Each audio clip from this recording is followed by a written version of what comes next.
가을볕이 집 안 깊숙이 스며드는 더없이 쾌청한 아침이었습니다.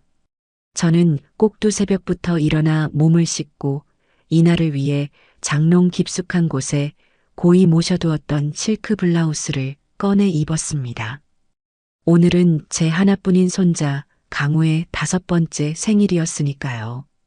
쭈글쭈글한 손으로 달력을 넘기며 이날을 손꼽아 기다리는 것은 늙은 할미에게 허락된 몇 안 되는 순수한 기쁨 중 하나였습니다.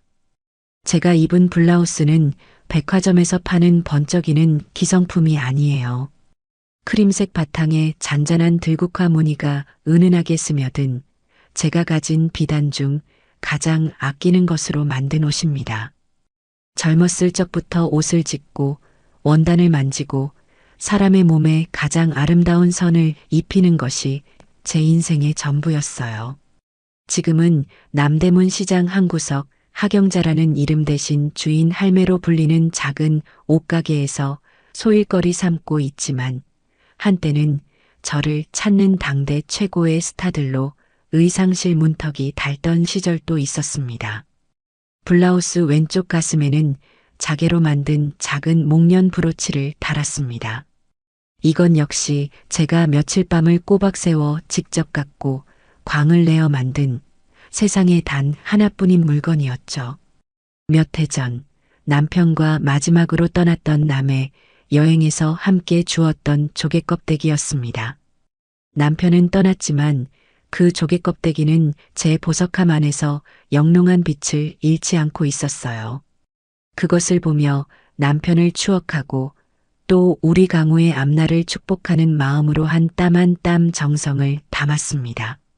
제 눈에는 세상 어떤 다이아몬드보다 곱고 예뻤습니다.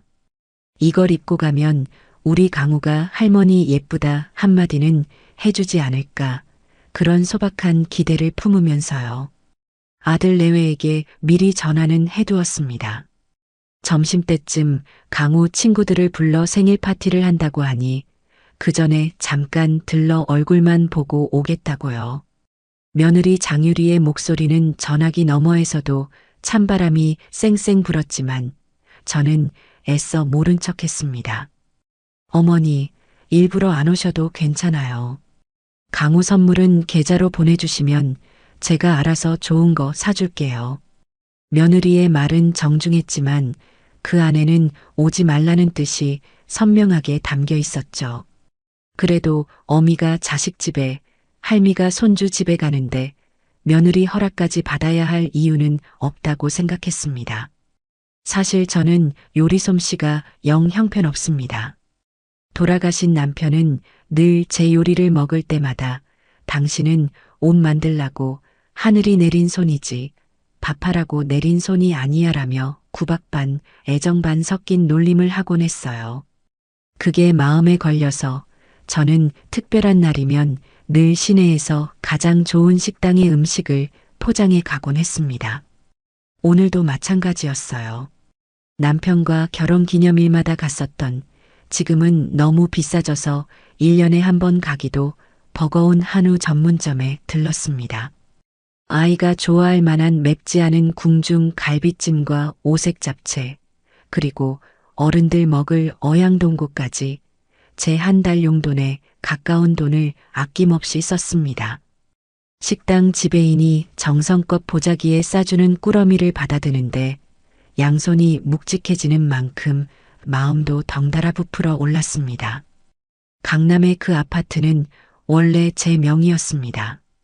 남편과 평생 시장에서 옷 장사를 하며 악착같이 모은 돈으로 장만한 집이었죠. 남편과 사별하고 나서 아들 민규가 결혼할 때 제 전 재산이나 다름없는 그 집을 부부의 공동 명의로 돌려주었습니다. 늙은 어미 혼자 넓은 집에 살아 무얼 하겠어요. 자식 내외가 번듯한 집에서 어깨 펴고 마음 편히 사는 게 제 마지막 바람이었습니다. 하지만 그 집은 갈 때마다 저를 주눅 들게 만들었어요. 현관 로비에 번쩍이는 대리석 바닥, 저를 위아래로 훑어보는 젊은 경비원, 그리고 이질적인 정적이 흐르는 긴 복도까지 모든 것이 제가 있을 곳이 아니라고 말하는 것 같았습니다. 그래도 곧 보게 될 손자 얼굴을 떠올리며 저는 굳은 마음으로 엘리베이터에 올랐습니다. 딩동. 초인종을 누르고 잠시 기다리자 육중한 현관문이 소리 없이 열렸습니다. 완벽하게 드라이한 머리에 몸매가 그대로 드러나는 값비싼 실크 라운지 웨어를 입은 며느리 장유리가 서 있었습니다. 하지만 저를 보는 며느리의 표정은 제가 그려왔던 최소한의 예의조차 찾아볼 수 없는 마치 길거리에서 귀찮은 호객꾼을 만난 듯한 얼굴이었습니다. 어머니, 지금 오시면 어떡해요? 첫마디부터가 얼음장처럼 차가웠습니다. 저는 애써 웃으며 양손에 들린 음식 꾸러미를 살짝 들어 보였어요. 우리 강우 생일인데 할미가 와봐야지. 아이가 좋아하는 갈비찜 사왔다. 식기 전에 먹여야지. 하지만 며느리의 시선은 음식 꾸러미에 단 1초도 머물지 않았습니다. 대신 제 머리부터 발끝까지 마치 싸구려 물건의 하자를 찾아내려는 듯 무례하고 꼼꼼하게 훑어내렸습니다. 이윽고 며느리의 붉은 입술이 경멸의 모양으로 비틀렸습니다. 근데 그 옷은 뭐예요? 어디 시장에서 사셨어요? 순간 제 심장이 쿵 하고 바닥으로 떨어지는 것 같았습니다. 시장에서 산 옷은 아니었지만 그녀의 말투에는 시장이라는 단어가 담을 수 있는 모든 멸시와 천박함이 가득 담겨 있었어요. 색깔도 촌스럽고 그 브로치는 또 뭐고요. 누가 요즘 세상에 그런 걸 하고 다녀요. 저는 잠시 할 말을 잃었습니다. 제 인생의 이야기가 담긴 남편과의 추억이 서린 손자를 향한 사랑이 담긴 이 옷과 장신구가 한순간에 촌스럽고 이상한 것으로 전락해버렸으니까요. 제 마른 입술이 겨우 떨어졌습니다. 이거 내가 직접 만든 거야. 예쁘지 않니? 하지만 며느리는 제 말을 듣자마자 못 들을 것을 들었다는 듯이 미간을 찌푸리며 코웃음을 쳤습니다. 어머니, 제발이요. 오늘 제 친구들 오기로 했단 말이에요. 다들 어디 사는 누구 사모님들인데 어머니가 이러고 나타나면 제 체면이 뭐가 돼요? 촌스러워서 정말. 며느리의 목소리는 크지 않았지만 그 안에 담긴 날카로운 도끼는 제 심장을 정통으로 찔렀습니다. 제 아들이 사랑하는 여자고 제 눈에 넣어도 아프지 않을 손자의 어미였기에 그동안 웬만한 무례와 서운함은 참고 또 참았습니다. 하지만 오늘 이것은 차원이 다른 이야기였어요. 이것은 제 70평생의 세월, 제 감각, 제 존재 자체에 대한 정면의 모욕이었습니다. 그러니까 오늘은 그냥 돌아가세요. 강우 선물은 계좌로 보내주시고요. 그렇게 말하며 며느리는 제가 들고 있던 음식 꾸러미를 짐짝처럼 획 낚아챘습니다. 제 손에 남아있던 온기가 순식간에 사라졌어요. 이게 뭐예요, 음식은?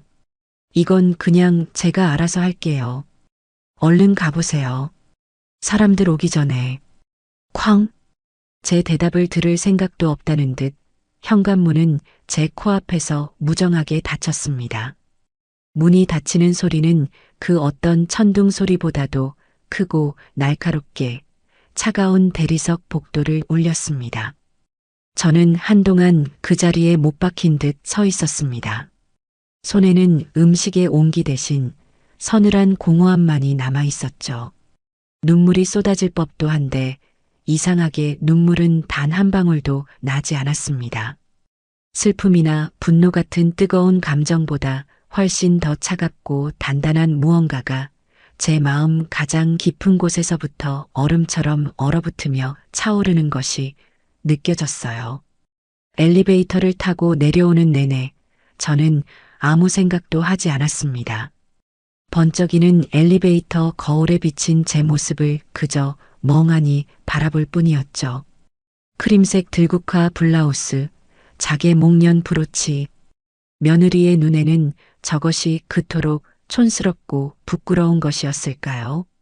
아파트 단지를 빠져나와 버스 정류장으로 향하는 길, 이른 가을의 찬 바람이 제 뺨을 사정없이 스쳤습니다. 그때였어요. 제 머릿속에서 수십 년 동안 완벽하게 잊고 지냈던 목소리가 섬광처럼 터져 나온 것은, 제스민, 옷은 그걸 만든 사람을 담는 법이야. 저 옷은 당신처럼 기품 있고 단단해. 1970년대 명동, 제 의상실을 찾았던 당대 최고의 여배우가 제게 해주었던 말이었습니다. 그때 제 이름은 하경자가 아닌 경성 제스민이었죠. 프랑스 유학파도 재벌 집딸도 아니었지만 아무도 감히 흉내낼 수 없는 감각과 실력으로 명동의 패션을 주름잡던 디자이너. 저는 그 이름을 결혼과 동시에 제 인생의 트렁크 가장 깊은 곳에 넣고 녹슨 자물쇠를 채워버렸습니다. 아내로, 어머니로, 그리고 할머니로 사는 동안 단 한 번도 그 트렁크가 그립다고 생각한 적이 없었어요. 그런데 오늘 며느리 장유리가 그 단단한 자물쇠를 자신의 무지와 오만함으로 박살내버린 겁니다. 제 인생의 가장 빛나던 자부심을, 제 예술의 심장을 건드린 것이죠. 버스 차창에 비친 제 눈이 서늘하게 빛나고 있었습니다. 상처받은 늙은 할머니의 눈이 아니었어요. 전성기 시절 마음에 들지 않는 원단을 단 일말의 망설임도 없이 잘라내던 디자이너의 눈빛이었습니다. 촌스럽다고? 저는 나지막이 하지만 누구보다도 선명하게 응조렸습니다. 그래, 어디 한번 보여주마. 진짜 멋이 뭔지, 촌스러운 게 과연 누구인지. 집으로 돌아온 저는 더 이상 슬픔에 잠겨 소파에 주저앉는 늙은이가 아니었습니다. 망설임 없는 걸음으로 집 안가장 깊숙한 곳, 창고로 향했어요. 그리고 그곳 가장 구석에 놓여있던 제 키만한 낡은 트렁크에 손을 올렸습니다. 먼지가 뽀얗게 쌓여 있었지만 제 손길은 조금의 망설임도 없었습니다. 자물쇠는 세월의 흔적으로 녹슬어 있었지만 그 안의 시간은 조금도 녹슬지 않았을 겁니다. 제 인생의 가장 빛나는 순간, 제 모든 자부심과 영혼이 담겨 있는 판도라의 상자였죠. 저는 그 상자를 열기로 마음먹었습니다. 며느리의 경멸에 찬 시선이 잠자고 있던 전설을 깨운 것입니다. 집 안으로 들어서자마자 저는 현관에 주저앉을 틈도 없이 곧장 창고로 향했습니다. 등 뒤로 닫히는 현관문 소리가 마치 세상과의 단절을 고하는 신호탄처럼 육중하게 울렸어요. 며느리에게 당한 모욕감, 손자를 보지 못한 서러움 같은 뜨거운 감정들은 이미 제 안에서 다른 무언가로 그 형태를 바꾼 뒤였습니다. 그것은 차갑고 고요하며 아주 날카롭게 벼려진 강철 같은 결이었죠. 창고 문을 열자 수십 년의 세월이 압축된 듯한 퀴퀴한 먼지 냄새가 코를 찔렀습니다. 이곳은 제 인생에 빛나던 과거라는 이름으로 봉인해 두었던 공간이었어요. 선반 위에는 이제는 쓰지 않는 낡은 살림살이들이 먼지를 하얗게 뒤집어 쓴 채 깊은 잠에 빠져 있었습니다. 저는 그 모든 것을 지나쳐 창고 가장 깊숙한 곳으로 향했습니다. 그곳에는 제 키만한 검은색 가죽으로 견고하게 만들어진 낡은 트렁크가 있었습니다. 그것은 단순한 짐 가방이 아니었어요. 제 인생의 가장 화려했던 시절, 경성 제스민의 모든 것이 담겨 있는 일종의 시간이 담긴 궤였습니다. 트렁크 표면은 세월의 무게를 이기지 못해 곳곳이 마르고 갈라져 있었지만 그 형태만은 옛 명품 가방처럼 고고한 위엄을 잃지 않고 있었어요. 그 위를 손으로 쓸어내자 하얀 먼지가 구름처럼 피어올랐습니다.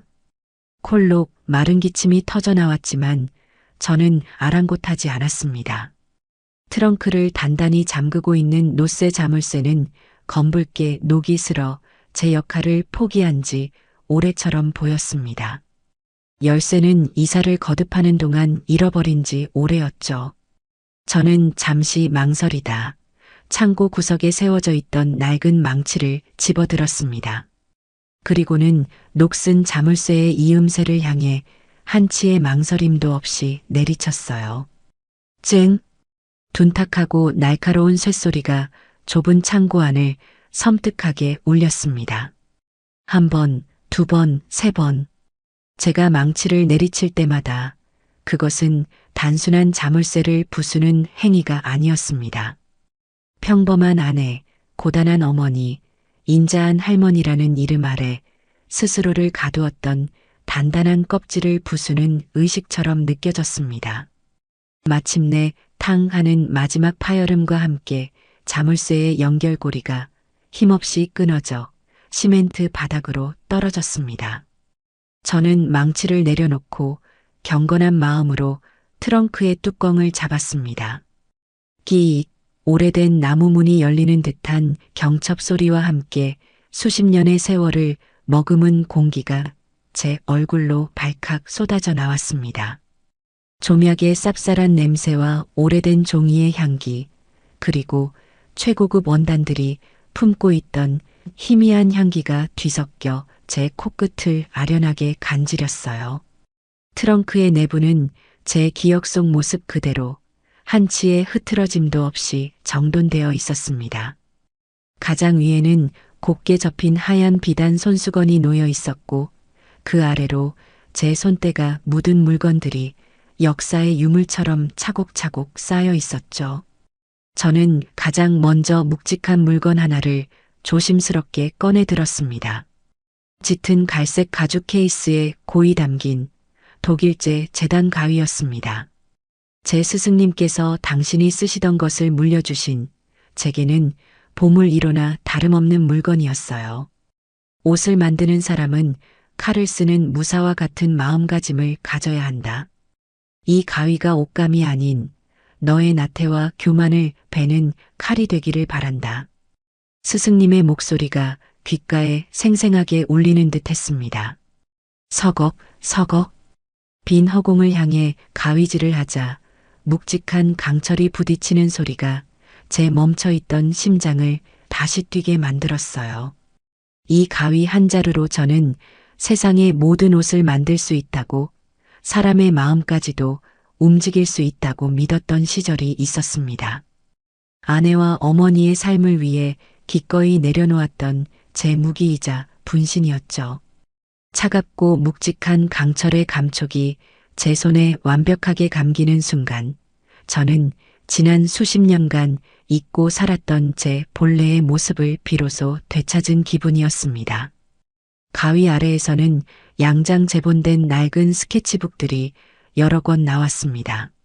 한 장 한 장 넘길 때마다 잠들어 있던 저의 디자인들이 흑백의 연필 선 속에서 생생하게 살아 움직이는 것 같았어요.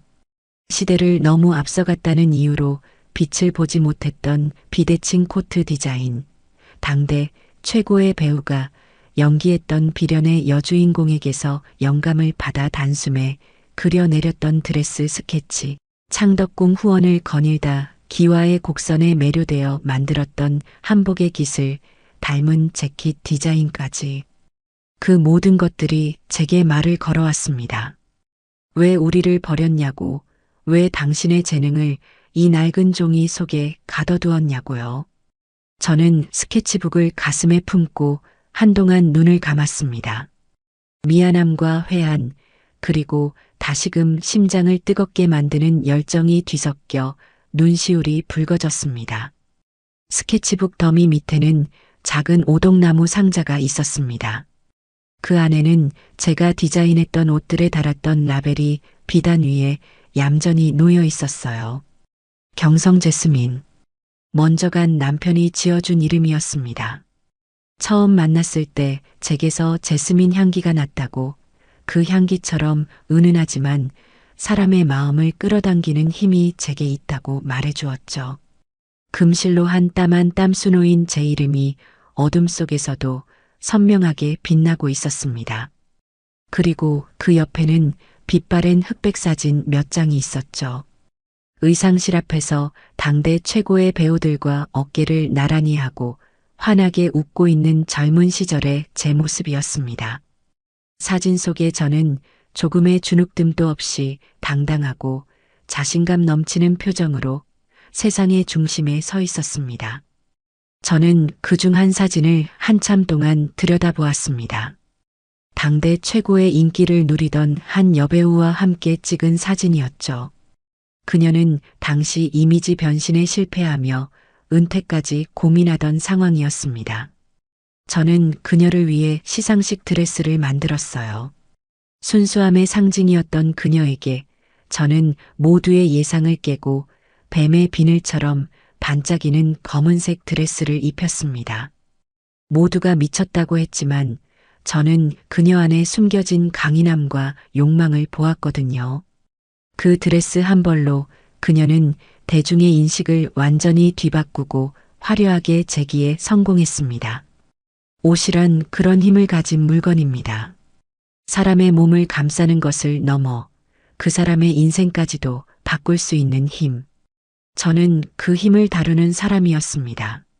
사진 속의 저 여자는 어디로 갔을까? 저 빛나던 열정과 자부심은 어느 세월의 풍파에 닳아 없어진 걸까? 아니, 없어지지 않았습니다. 마음 가장 깊은 곳에 잠들어 있었을 뿐. 바로 오늘 며느리 장유리가 그 모든 것을 다시 수면 위로 끄집어내 준 것이죠. 모욕감은 때로 가장 강력한 각성제가 되기도 하는 법입니다. 저는 트렁크 속에서 가장 아끼던 원단 몇 가지를 조심스럽게 꺼냈습니다. 벨벳처럼 부드럽고 깊은 광택이 흐르는 검은색 실크, 밤하늘의 은하수처럼 은은한 보석 가루가 박힌 이탈리아산 트위드, 그리고 빳빳하게 풀을 먹여 칼날처럼 서슬 퍼런 순백의 리넨까지 원단들을 제 뺨에 부비자 잊고 있던 세포 하나하나가 전율하듯 깨어나는 기분이었습니다. 저는 그 길로 거실로 나와 먼지가 쌓여있던 낡은 재봉틀을 꺼냈습니다. 남편이 죽고 나서는 한 번도 돌려보지 않았던 물건이었죠. 정성껏 기름칠을 하고 실을 꿰었습니다. 드르륵, 드르륵. 수십 년 만에 듣는 재봉틀 소리는 조금도 녹슬지 않고 마치 심장 제세동기처럼 제 멈춰있던 삶에 활력을 불어넣으며 경쾌하게 거실을 울렸어요. 저는 그날 밤 밥도 먹지 않고 꼬박 밤을 새워 옷을 만들기 시작했습니다. 스케치도 디자인본도 필요 없었어요. 제 머릿속에 제 손끝에 모든 것이 완벽하게 살아있었으니까요. 가장 먼저 검은색 실크 원단을 재단상 위에 펼쳤습니다. 그 위에 초크로 선을 긋는 제 손길에는 한치의 망설임도 없었습니다. 스걱. 재단 가위가 원단 위를 미끄러져 나갈 때 저는 제가 옷감이 아닌 제 과거의 질긴 미련을 잘라내고 있음을 느꼈습니다. 바늘이 촘촘하게 옷감을 꿰맬 때마다 제 안의 상처와 회한이 조금씩 아무는 것 같았어요. 그것은 단순한 노동이 아닌 제 자신을 치유하고 단련하는 성스러운 의식이었습니다. 동이틀 무렵 마침내 한 벌의 옷이 완성되었습니다. 그것은 아주 단순한 형태의 검은색 원피스였습니다. 하지만 그 단순함 속에는 제 70년 인생의 모든 기술과 감각, 그리고 이야기가 녹아 있었죠. 인체의 곡선을 가장 아름답게 살려주는 완벽한 재단, 빛의 각도에 따라 미묘하게 색이 변하는 최고급 실크, 가리고 목선과 소매 끝에 제가 직접 은실로 수놓은 작은 제스민 꽃 장식까지 그 어떤 상표도 화려한 장식도 없었지만 옷 그 자체가 하나의 보석처럼 기품 있는 빛을 발하고 있었습니다. 저는 완성된 원피스를 낡은 마네킹에 입혀두고 한참을 바라보았습니다.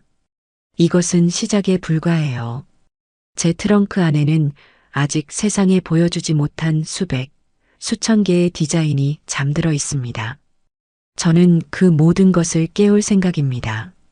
법으로 아파트를 되찾는 것은 너무 시시하고 재미없는 복수예요. 저는 제 능력, 제 스타일로 며느리가 그토록 자랑스러워하는 허영의 세계를 완벽하게 무너뜨릴 겁니다.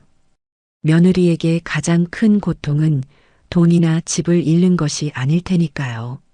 자신이 그토록 촌스럽다고 무시했던 시어머니가 자신이 발 디디고 싶어 안다라는 세상의 꼭대기에 서 있는 모습을 보게 되는 것. 그것이야말로 가장 완벽하고도 우아한 복수가 될 것이라고 저는 확신했습니다. 아침 햇살이 거실을 환하게 비추고 있었고 검은 원피스는 그 빛을 받아 고고하게 빛나고 있었습니다.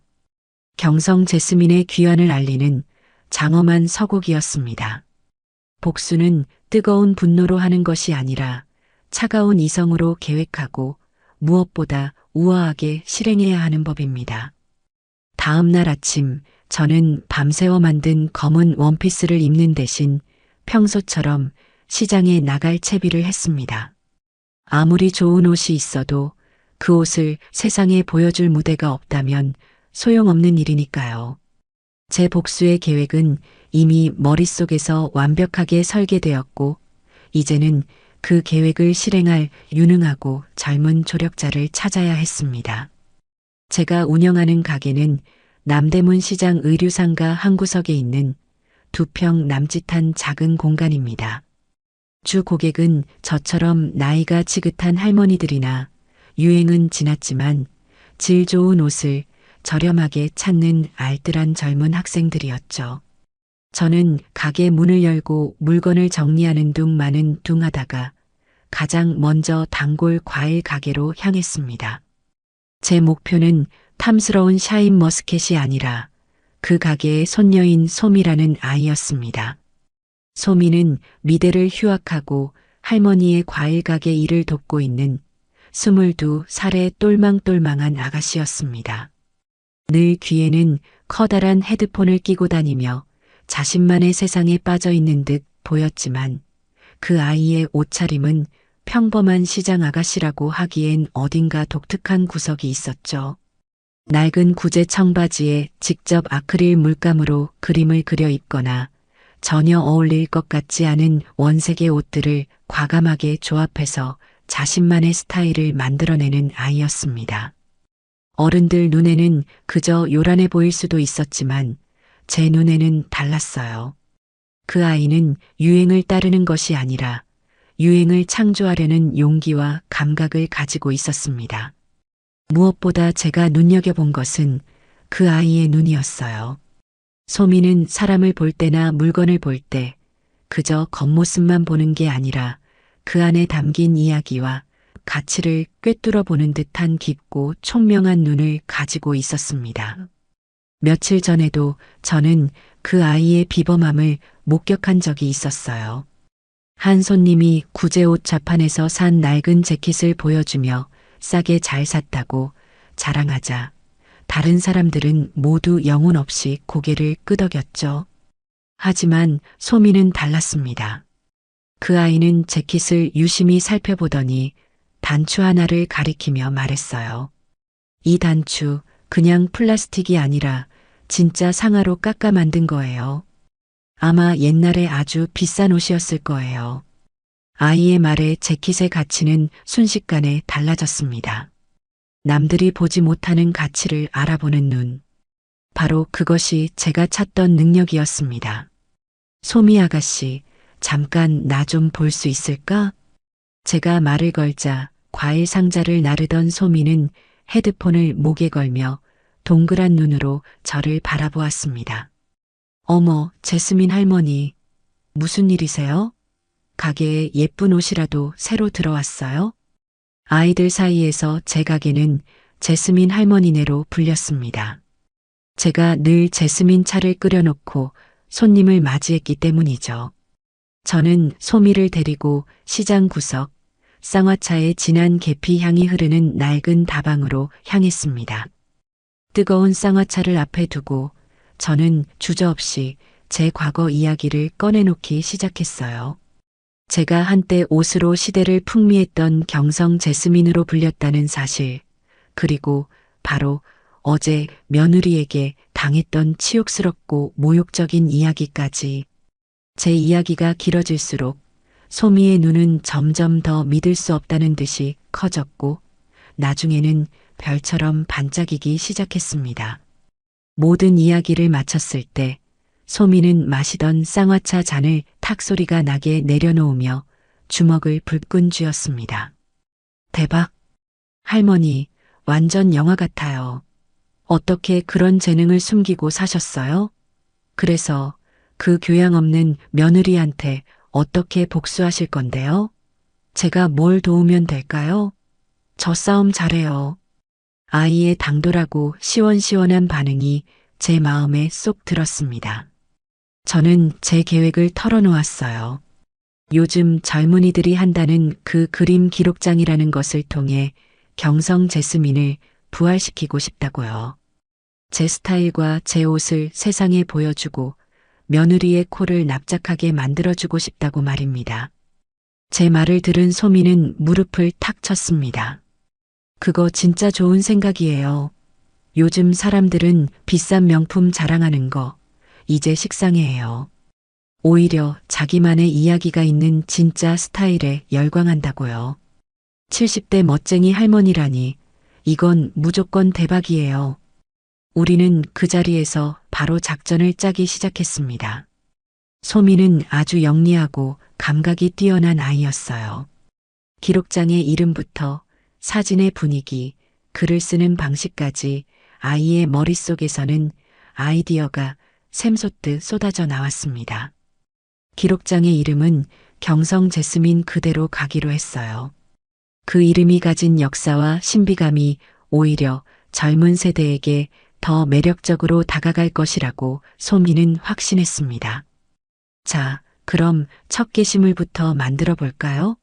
할머니, 어제 그 며느리가 촌스럽다고 했다는 옷, 지금 가지고 계세요? 소미의 말에 저는 고개를 끄덕였습니다. 우리는 그 길로 제 집으로 향했습니다. 집에 도착한 소미는 제 작은 옷방을 열어보더니 휘파람을 불었어요. 제 옷방에는 제가 수십 년간 직접 만들어 입었던 세월의 흔적이 묻어나는 옷들이 가득했으니까요. 와, 할머니. 여긴 그냥 옷방이 아니라 보물창고인데요. 이 옷들 전부 다 이야기가 있잖아요. 소미는 제가 며느리에게 촌스럽다는 말을 들었던 바로 그 들국화 블라우스를 꺼내 들었습니다. 그리고는 제게 이렇게 말했어요. 할머니, 복수의 시작은 바로 이 옷이 되어야 해요. 가장 큰 모욕을 받았던 그 옷으로 가장 멋진 모습을 보여주는 거예요. 상처를 약점으로 숨기는 게 아니라 당당하게 드러내서 무기로 만드는 거죠.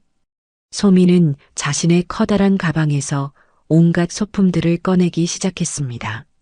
손때 묻은 낡은 가죽 벨트, 손으로 짠 듯한 책 넓은 모자, 그리고 할머니에게서 물려받았다던 빈티지한 디자인의 선글라스까지. 소미는 제 블라우스 위에 벨트를 매어 입고 있던 허리선을 강조하고 소매를 무심하게 걷어 올려 가녀린 손목을 드러냈습니다. 그리고 제 목에는 제가 직접 만들었던 다른 쪽빛 스카프를 자연스럽게 둘러 색의 대비를 주었어요. 마지막으로 선글라스를 씌워주며 말했습니다. 완벽해요. 이제 촬영하러 가요. 세상에서 가장 멋진 무대로. 우리의 촬영 장소는 번쩍이는 조명이 있는 사진관이 아닌 제가 매일같이 지나다니는 남대문 시장의 복잡한 골목이었습니다. 소미는 일부러 가장 낡고 지저분한 배경을 골랐어요. 녹슨 철문 앞 생선 비린내가 희미하게 나는 좌판 옆 사람들이 바쁘게 오가는 길 한가운데 그런 혼돈의 공간 속에서 저를 세워두고 사진을 찍기 시작했습니다. 처음에는 지나가는 사람들의 시선이 의식되어 어색했지만 소미는 제게 계속해서 말을 걸어주었어요. 할머니, 지금처럼요. 세상에서 제일 멋진 사람이 된 것처럼 아무것도 신경 쓰지 말고 그냥 걸어보세요. 저기 저 사람들 다 할머니의 멋진 모습을 우러러보는 구경꾼이라고 생각해요. 아이의 외침에 저도 모르게 웃음이 터졌습니다. 그리고 어느 순간부터인가 저는 정말로 파리의 어느 길거리를 걷는 모델이 된 것처럼 당당하게 시장 골목을 걷고 있었습니다. 수십 년간 제 안에 잠들어 있던 자신감과 표현의 욕구가 깨어나는 기분이었죠. 찰칵, 찰칵. 소미의 낡은 필름 사진기 셔터 소리가 제 심장 박동 소리처럼 경쾌하게 울렸습니다. 집으로 돌아와 사진을 확인한 우리는 환호성을 질렀습니다. 사진 속의 저는 더 이상 시장의 평범한 옷가게 할머니가 아니었어요. 혼란스러운 배경과 완벽한 대비를 이루며 독보적인 분위기를 뿜어내는 스타일의 대가처럼 보였습니다.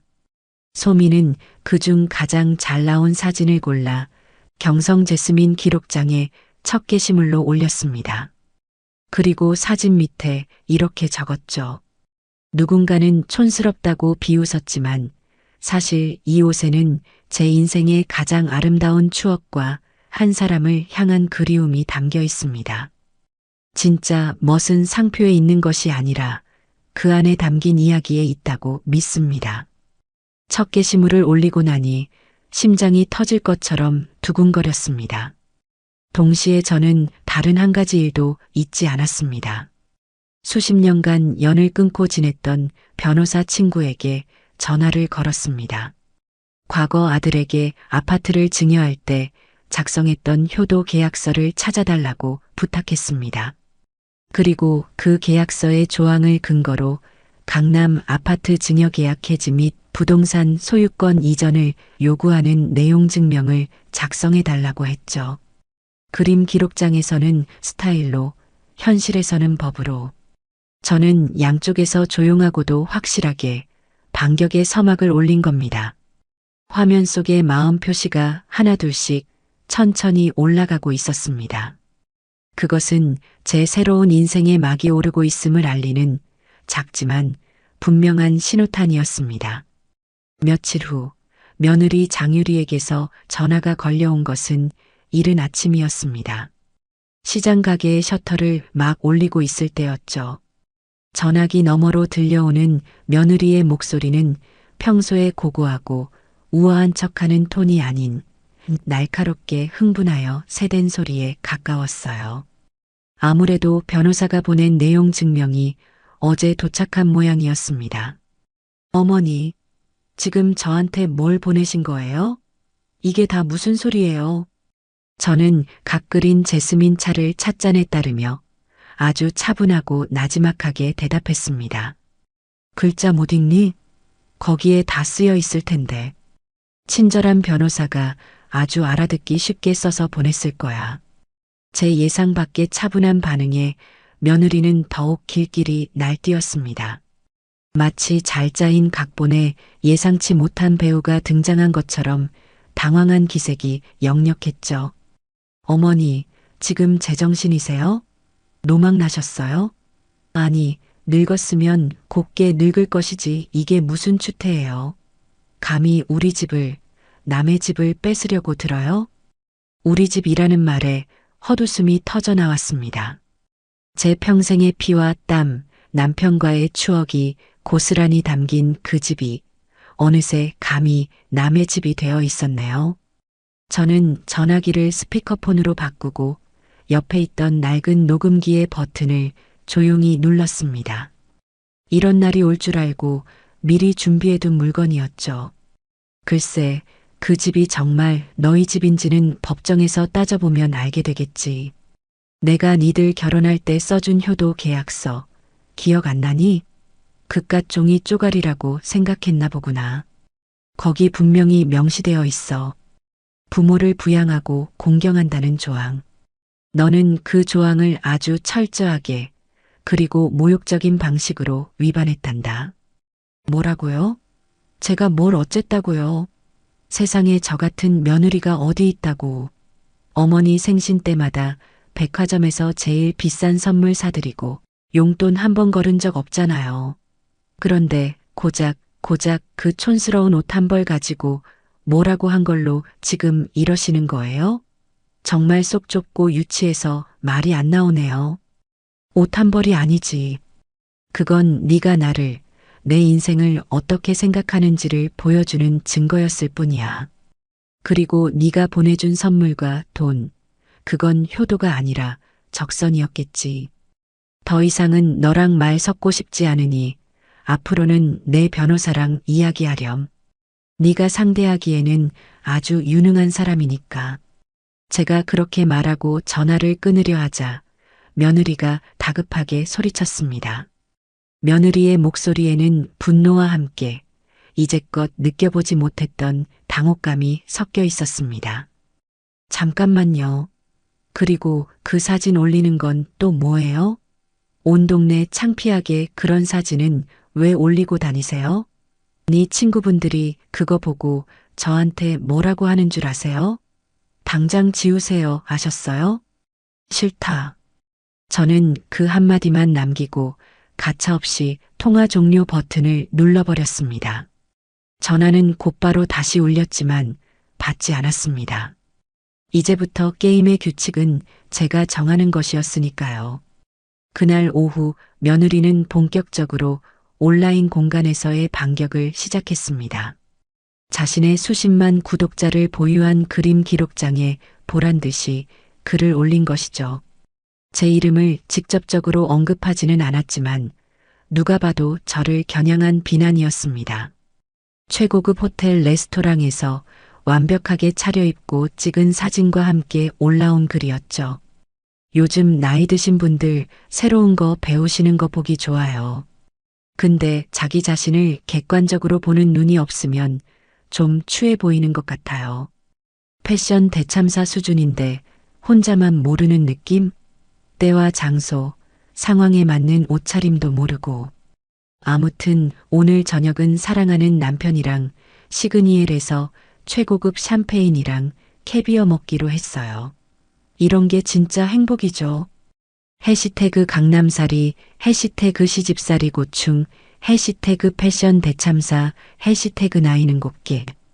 그 글 밑에는 며느리의 친구들로 보이는 사람들의 위로와 동조의 댓글이 주렁주렁 달렸습니다. 언니 무슨 일이에요? 누가 우리 언니 속 썩여. 나이 들면 곱게 늙어야지 정말 주책이야. 같은 말들이었죠. 저는 그 글과 댓글들을 하나하나 천천히 읽어내려갔습니다. 화가 나기보다는 오히려 웃음이 나왔어요. 고작 이 정도 수준이라니. 허영심으로 쌓아 올린 그녀의 세계는 생각보다 훨씬 더 얄팍하고 유치했습니다. 그런데 재미있는 일이 벌어지기 시작했습니다. 며느리의 저격글이 오히려 경성 제스민 기록장에 대한 호기심을 폭발시키는 기폭제가 된 겁니다. 몇몇 패션에 관심이 많은 사람들이 며느리의 글과 제 기록장을 비교하며 이 할머니가 그 패션 대참사? 라며 제 사진을 퍼나르기 시작했어요. 그리고 여론은 며느리가 예상했던 것과는 전혀 다른 방향으로 거대한 물결처럼 흐르기 시작했습니다. 이게 왜 패션 대참사임? 분위기랑 스타일 완전 압도적인데? 저 할머니 포스가 장난 아니다. 옷도 직접 만드신 건가? 진짜 멋있다. 며느리가 시어머니 질투해서 저격한 거 아님? 수준하고는. 캐비어 먹는 게 자랑이냐? 특히 제 첫 게시물에 담긴 진짜 멋은 상표가 아닌 이야기에 있다고 믿습니다라는 문장이 젊은 세대의 마음을 제대로 움직인 것 같았어요. 머리부터 발끝까지 가격표가 보이는 명품으로 도배하고 과시하는 며느리의 게시물들과 세월의 멋이 담긴 제 사진은 너무나도 선명한 대조를 이루었죠. 소민은 이 기회를 놓치지 않았습니다. 우리는 곧바로 두 번째 게시물을 준비했어요. 제가 밤새워 만들었던 바로 그 검은색 실크 원피스를 입고 찍은 사진이었습니다. 이번 촬영 장소는 제 옷가게 앞, 너저분한 마네킹들이 서 있는 곳이었죠. 하지만 사진 속의 저는 마치 파리의 어느 고급 옷가게 쇼윈도 앞에 서 있는 것처럼 고고하고 우아했습니다. 그리고 사진 밑에는 이렇게 적었어요. 옷은 죄가 없습니다. 옷을 입는 사람의 태도가 모든 것을 결정할 뿐. 때와 장소, 상황에 맞는 옷차림보다 중요한 것은 자기 자신을 사랑하는 마음과 자신감 있는 태도라고 생각합니다. 이 게시물은 그야말로 대박이 났습니다. 며느리가 사용했던 때와 장소, 상황이라는 말을 정면으로 반박하면서 그녀의 공격을 아주 우아하고 품격 있게 되받아친 것이죠. 마음 표시 숫자는 순식간에 수천 개를 넘어섰고 구독자 수도 기하급수적으로 늘기 시작했습니다. 유명 패션 잡지의 편집장, 현직 디자이너, 심지어는 텔레비전에 나오는 스타일 분석가까지 제 기록장을 구독하고 선생님께 한 수 배웁니다. 라는 댓글을 남겼어요. 상황이 걷잡을 수 없이 돌아가자 며느리는 당황한 기색이 역력했습니다. 제 기록장에 익명의 계정으로 할머니 주책이에요. 나이값 좀 하세요. 같은 악성 댓글을 달기 시작했지만 그런 댓글들은 저를 응원하는 수많은 목소리 속에 순식간에 묻혀버렸습니다. 며칠 뒤 아들 민규에게서 전화가 왔습니다. 한껏 기어들어가는 변명으로 가득 찬 목소리였죠. 어머니 저 민규예요. 안다. 왜 전화했니? 그게 집사람이 어머니한테 뭐 크게 잘못한 거라도 있어요? 내용 증명은 또 뭐고 그 사진 올리는 건 또 왜 그러세요? 가족끼리 왜 일을 이렇게 만드세요? 아들의 목소리에는 저에 대한 걱정보다는 아내의 성화에 못 이겨 마지못해 전화한 기색이 역력했습니다. 저는 싸늘하게 말했어요. 네 와이프한테 직접 물어보렴. 자기가 무슨 짓을 했는지. 그리고 너는 네 엄마가 네 와이프한테 그런 수모를 당하는 동안 대체 어디서 뭘 하고 있었니? 이제 와서 나한테 전화해서 가족끼리 왜 이러냐니. 그 말이 지금 가당키나 하다고 생각하는 거야? 아니, 그게 아니라 집사람이 요즘 스트레스를 많이 받아서 예민해서 그랬나 봐요. 어머니가 좀 이해해 주시면. 끊는다. 저는 아들의 구차한 변명이 끝나기도 전에 전화를 끊어버렸습니다. 이제 더 이상 아들의 방패막이가 되어줄 생각은 추호도 없었어요. 자신의 인생은 스스로 책임져야 하는 법입니다. 전화기를 내려놓자 창밖으로 붉은 노을이 지고 있었습니다. 며느리가 시작한 조롱과 무시는 이제 그녀 자신을 향하는 거대한 파도가 되어 돌아가고 있었습니다. 그리고 저는 그 파도의 가장 높은 곳에서 아주 우아하게 다음 수를 준비하고 있을 뿐이었죠. 모든 것이 제 계획대로, 아니 계획보다 훨씬 더 멋지고 통쾌하게 흘러가고 있었습니다.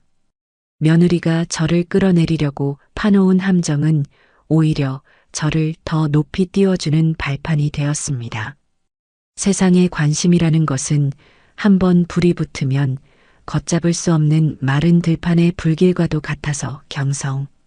제스민이라는 이름은 며칠 사이에 아는 사람만 아는 이름에서 패션에 관심 있는 사람이라면 누구나 한 번쯤 들어본 이름이 되어가고 있었어요.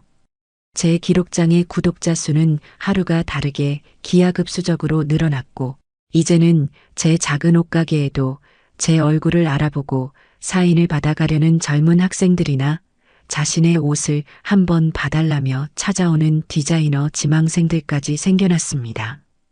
하지만 저는 조금도 들뜨거나 자만하지 않았습니다.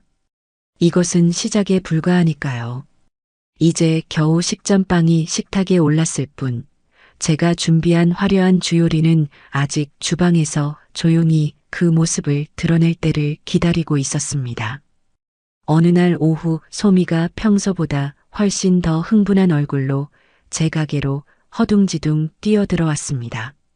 아이는 가쁜 숨을 몰아쉬며 제게 자신의 손전화기 화면을 불쑥 내밀었어요. 화면 속에는 며느리 장유리가 자신의 기록장에 올린 새로운 사진이 있었습니다. 사랑하는 남편이 사준 깜짝 선물이라는 설명과 함께 머리부터 발끝까지 누가 봐도 수백만 원은 좋게 넘어 보이는 프랑스의 유명 명품 브랜드 신상 옷을 입고 거울 앞에서 포즈를 취하고 있는 모습이었죠. 화려하다 못해 요란한 색상의 트위드 재킷과 전혀 어울리지 않는 뻣뻣한 인조 가죽 치마, 그리고 과시적으로 번쩍이는 금장 로고가 박힌 가방까지. 제 눈에는 그저 값비싼 옷들을 아무런 철학 없이 되는 대로 걸쳐 입은 마네킹처럼 보였습니다. 할머니, 이것 좀 보세요. 이 옷, 이번 계절 신상품인데 가격이 정말 어마어마해요. 댓글에는 다들 너무 예쁘다고, 역시 유리님은 뭘 입어도 명품이라고 난리인데, 솔직히 제 눈에는 옷이 사람을 완전히 잡아먹는 것 같지 않아요? 소미의 날카로운 지적에 저는 빙그레 웃으며 고개를 끄덕였습니다. 제 눈에도 그 옷은 며느리의 장점을 살려주기는커녕 오히려 그 애가 가진 단점만을 적나라하게 부각시키고 있었어요. 어정쩡한 재킷의 길이는 통통한 허리를 더욱 부해 보이게 만들었고, 요란한 색감은 며느리의 이목구비를 오히려 흐릿하고 평면적으로 만들었습니다. 전형적으로 옷에 붙은 명성에 사람이 짓눌린 경우였죠. 저 옷은 장유리가 입은 것이 아니라 장유리라는 사람이 저 옷에 걸려있는 형국이었습니다. 소미야. 네, 할머니. 저 옷과 똑같은 옷을 한번 만들어 보자꾸나. 제 말에 소미의 눈이 토끼처럼 휘둥그레졌습니다. 네, 저 비싼 명품 옷을요? 왜요? 우리가 그걸 어떻게 똑같이 만들어요? 똑같이 만들되 전혀 다른 옷을 만드는 거지. 사람들에게 똑똑히 보여주고 싶어서.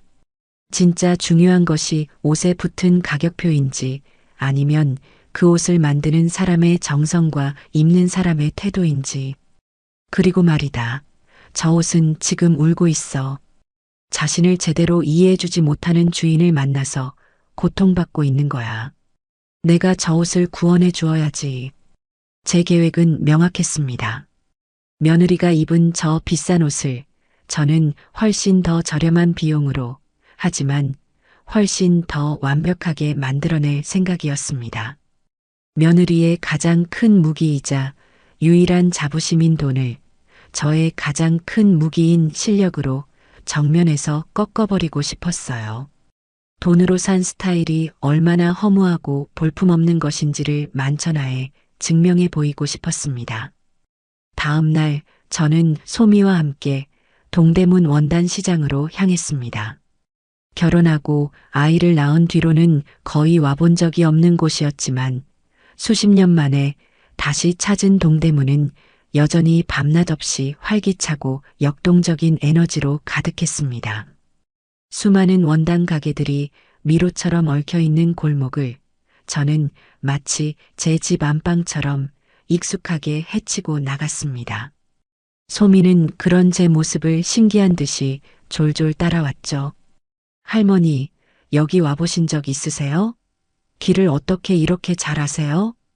그럼 마가. 내가 젊었을 적에는 여기가 내 놀이터이자 전쟁터였단다.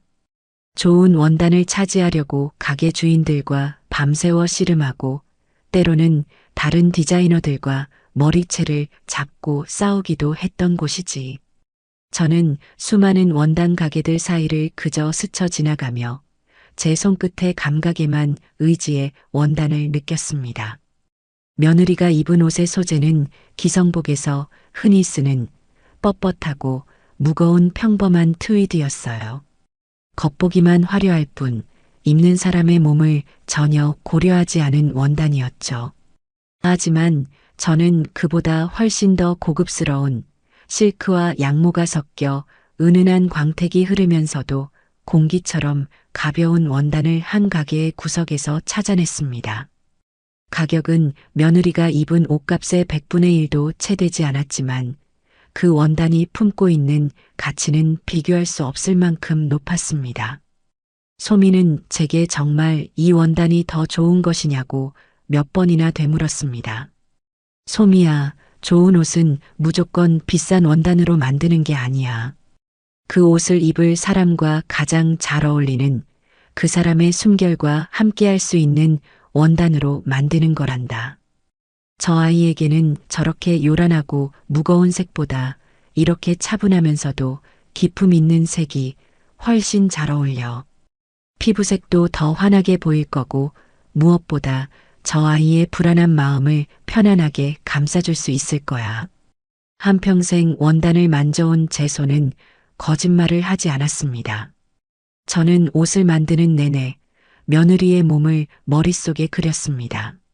물론 단 한 번도 그 아이의 몸을 줄자로 재본 적은 없지만 제 눈은 그 어떤 줄자보다도 정확했어요.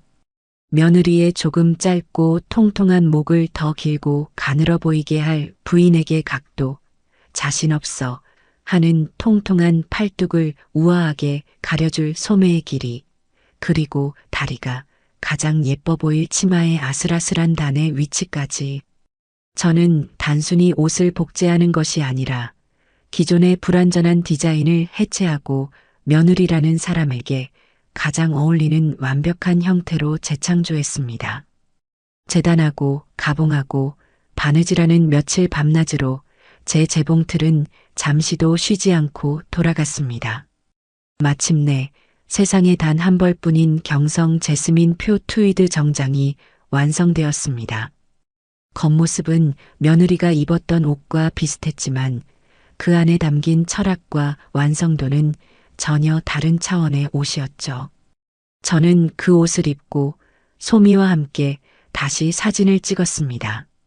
이번에는 남대문 시장이 아닌 덕수궁 돌담길을 배경으로 삼았어요.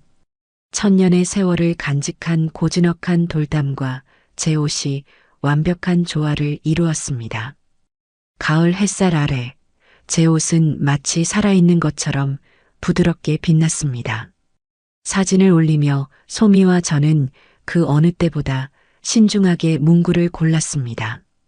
같은 디자인의 옷이라도 누가 어떤 마음으로 만드느냐에 따라 전혀 다른 이야기가 담깁니다. 가격표는 결코 스타일을 보장해주지 않습니다. 옷은 몸을 위한 집과 같습니다. 내 몸에 가장 잘 맞는 집을 지어야 그 안의 영혼도 비로소 편안하게 빛날 수 있는 법이지요. 이 게시물은 그야말로 거대한 폭풍을 몰고 왔습니다. 사람들은 즉각적으로 며느리가 입었던 명품 옷과 제가 만든 옷을 비교하기 시작했어요.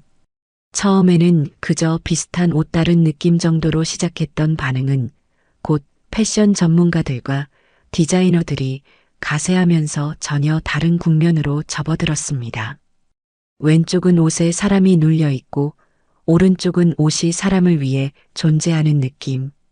재단선 자체가 비교가 안 된다. 오른쪽 옷은 입는 사람의 몸을 완벽하게 이해하고 만든 옷이다.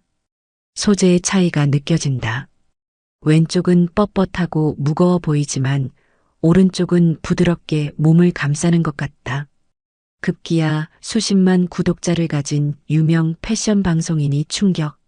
수백만 원 명품을 이긴 시장 할머니의 정체는? 이라는 제목으로 저와 며느리의 옷을 비교 분석하는 영상을 올렸습니다. 그 영상에서 그는 제 옷의 완벽한 재단과 소재 선택, 그리고 옷에 담긴 철학을 극찬하며 제가 평범한 옷가게 주인이 아닐 것이라고 추측했습니다. 그 영상은 하루 만에 조회수 100만 회를 넘겼고 경성 제스민은 순식간에 패션계를 넘어 대중적인 화제의 중심에 서게 되었습니다. 의상 제작과 옷을 고쳐달라는 문의가 쇄도하기 시작했고 제 작은 가게 앞은 저를 보려는 사람들로 연일북새통을 이루었습니다. 며느리가 쏘아 올린 명품이라는 화살은 부메랑이 되어 그녀 자신의 심장을 정확하게 겨누고 있었습니다. 패션 방송인의 영상은 단순한 유행을 넘어 하나의 사회적 현상으로 번져나갔습니다. 사람들은 진정한 명품이란 무엇인가에 대해 이야기하기 시작했고 그 중심에는 늘 경성 제스민이라는 제 이름이 있었죠. 상황이 이렇게 되자 패션계가 저를 가만히 둘 리가 없었습니다. 각종 잡지사에서 인터뷰 요청이 쇄도했고 방송국에서도 출연 섭외 전화가 빗발쳤지만 저는 모두 정중히 거절했습니다. 제가 원하는 것은 시끄러운 유명세가 아니었으니까요. 저는 그저 제자리에서 제 방식대로 조용히 다음 단계를 준비하고 있었습니다. 그러던 어느 날 제 가게로 커다란 꽃바구니와 함께 편지 한 통이 배달되었습니다. 발신인은 대한민국 최고의 디자이너로 손꼽히는 장현수였습니다. 그는 현재 패션계에서 가장 큰 영향력을 가진 인물이었죠. 편지에는 정중하고 진심이 담긴 글씨로 이렇게 쓰여 있었습니다.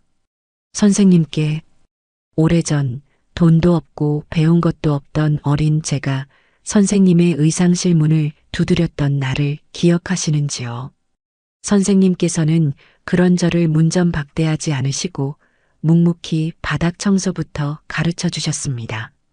어깨너머로 본 선생님의 가위질과 바느질은 제게 성경이자 교과서였습니다. 선생님은 제게 옷을 만드는 기술뿐만 아니라 옷을 대하는 마음을 가르쳐 주신 유일한 스승님이십니다. 감히 선생님의 이름을 다시 뵙게 되어 떨리는 마음을 주체할 수 없습니다. 부디 제가 선생님께 바치는 이번 무대를 가까이서 지켜봐 주시고 부족한 제자를 꾸짖어 주십시오. 선생님을 위한 가장 귀한 자리를 비워두고 기다리겠습니다.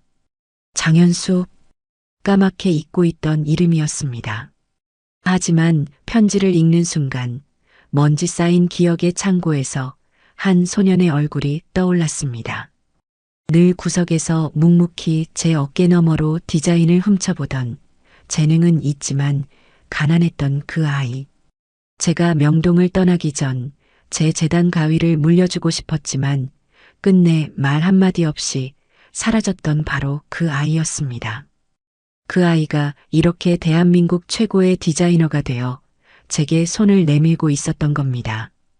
편지 안에는 그가 개최하는 패션쇼의 가장 앞자리, 소위 말하는 귀빈석 초대장이 2장 들어 있었습니다. 그 패션쇼는 대한민국에서 열리는 패션 행사 중 가장 규모가 크고 화려하며 아무나 들어갈 수 없는 것으로 유명했죠. 며느리 장유리가 자신의 기록장에 그 쇼에 가고 싶다고 초대장을 구하려고 애쓰고 있다는 글을 몇 번이나 올렸던 것을 소미를 통해 본 기억이 났습니다. 저는 잠시 망설였습니다. 다시 그 화려하고 시끄러운 세상으로 나가는 것이 과연 옳은 일일까? 하지만 이것은 단순한 패션쇼 참석이 아니었습니다. 이것은 경성 제스민의 공식적인 귀환 선언이자 며느리의 세계에 찍는 마지막 마침표가 될 것이었습니다. 저는 소미에게 전화를 걸었습니다. 소미야, 우리 파티에 갈 준비를 해야겠다. 패션쇼가 열리기까지 남은 시간은 일주일. 저는 그 일주일 동안 가게 문을 닫고 오로지 제가 입을 옷을 만드는 데에만 몰두했습니다. 제자들이 바치는 무대에 스승이 아무 옷이나 입고 갈 수는 없는 노릇이니까요.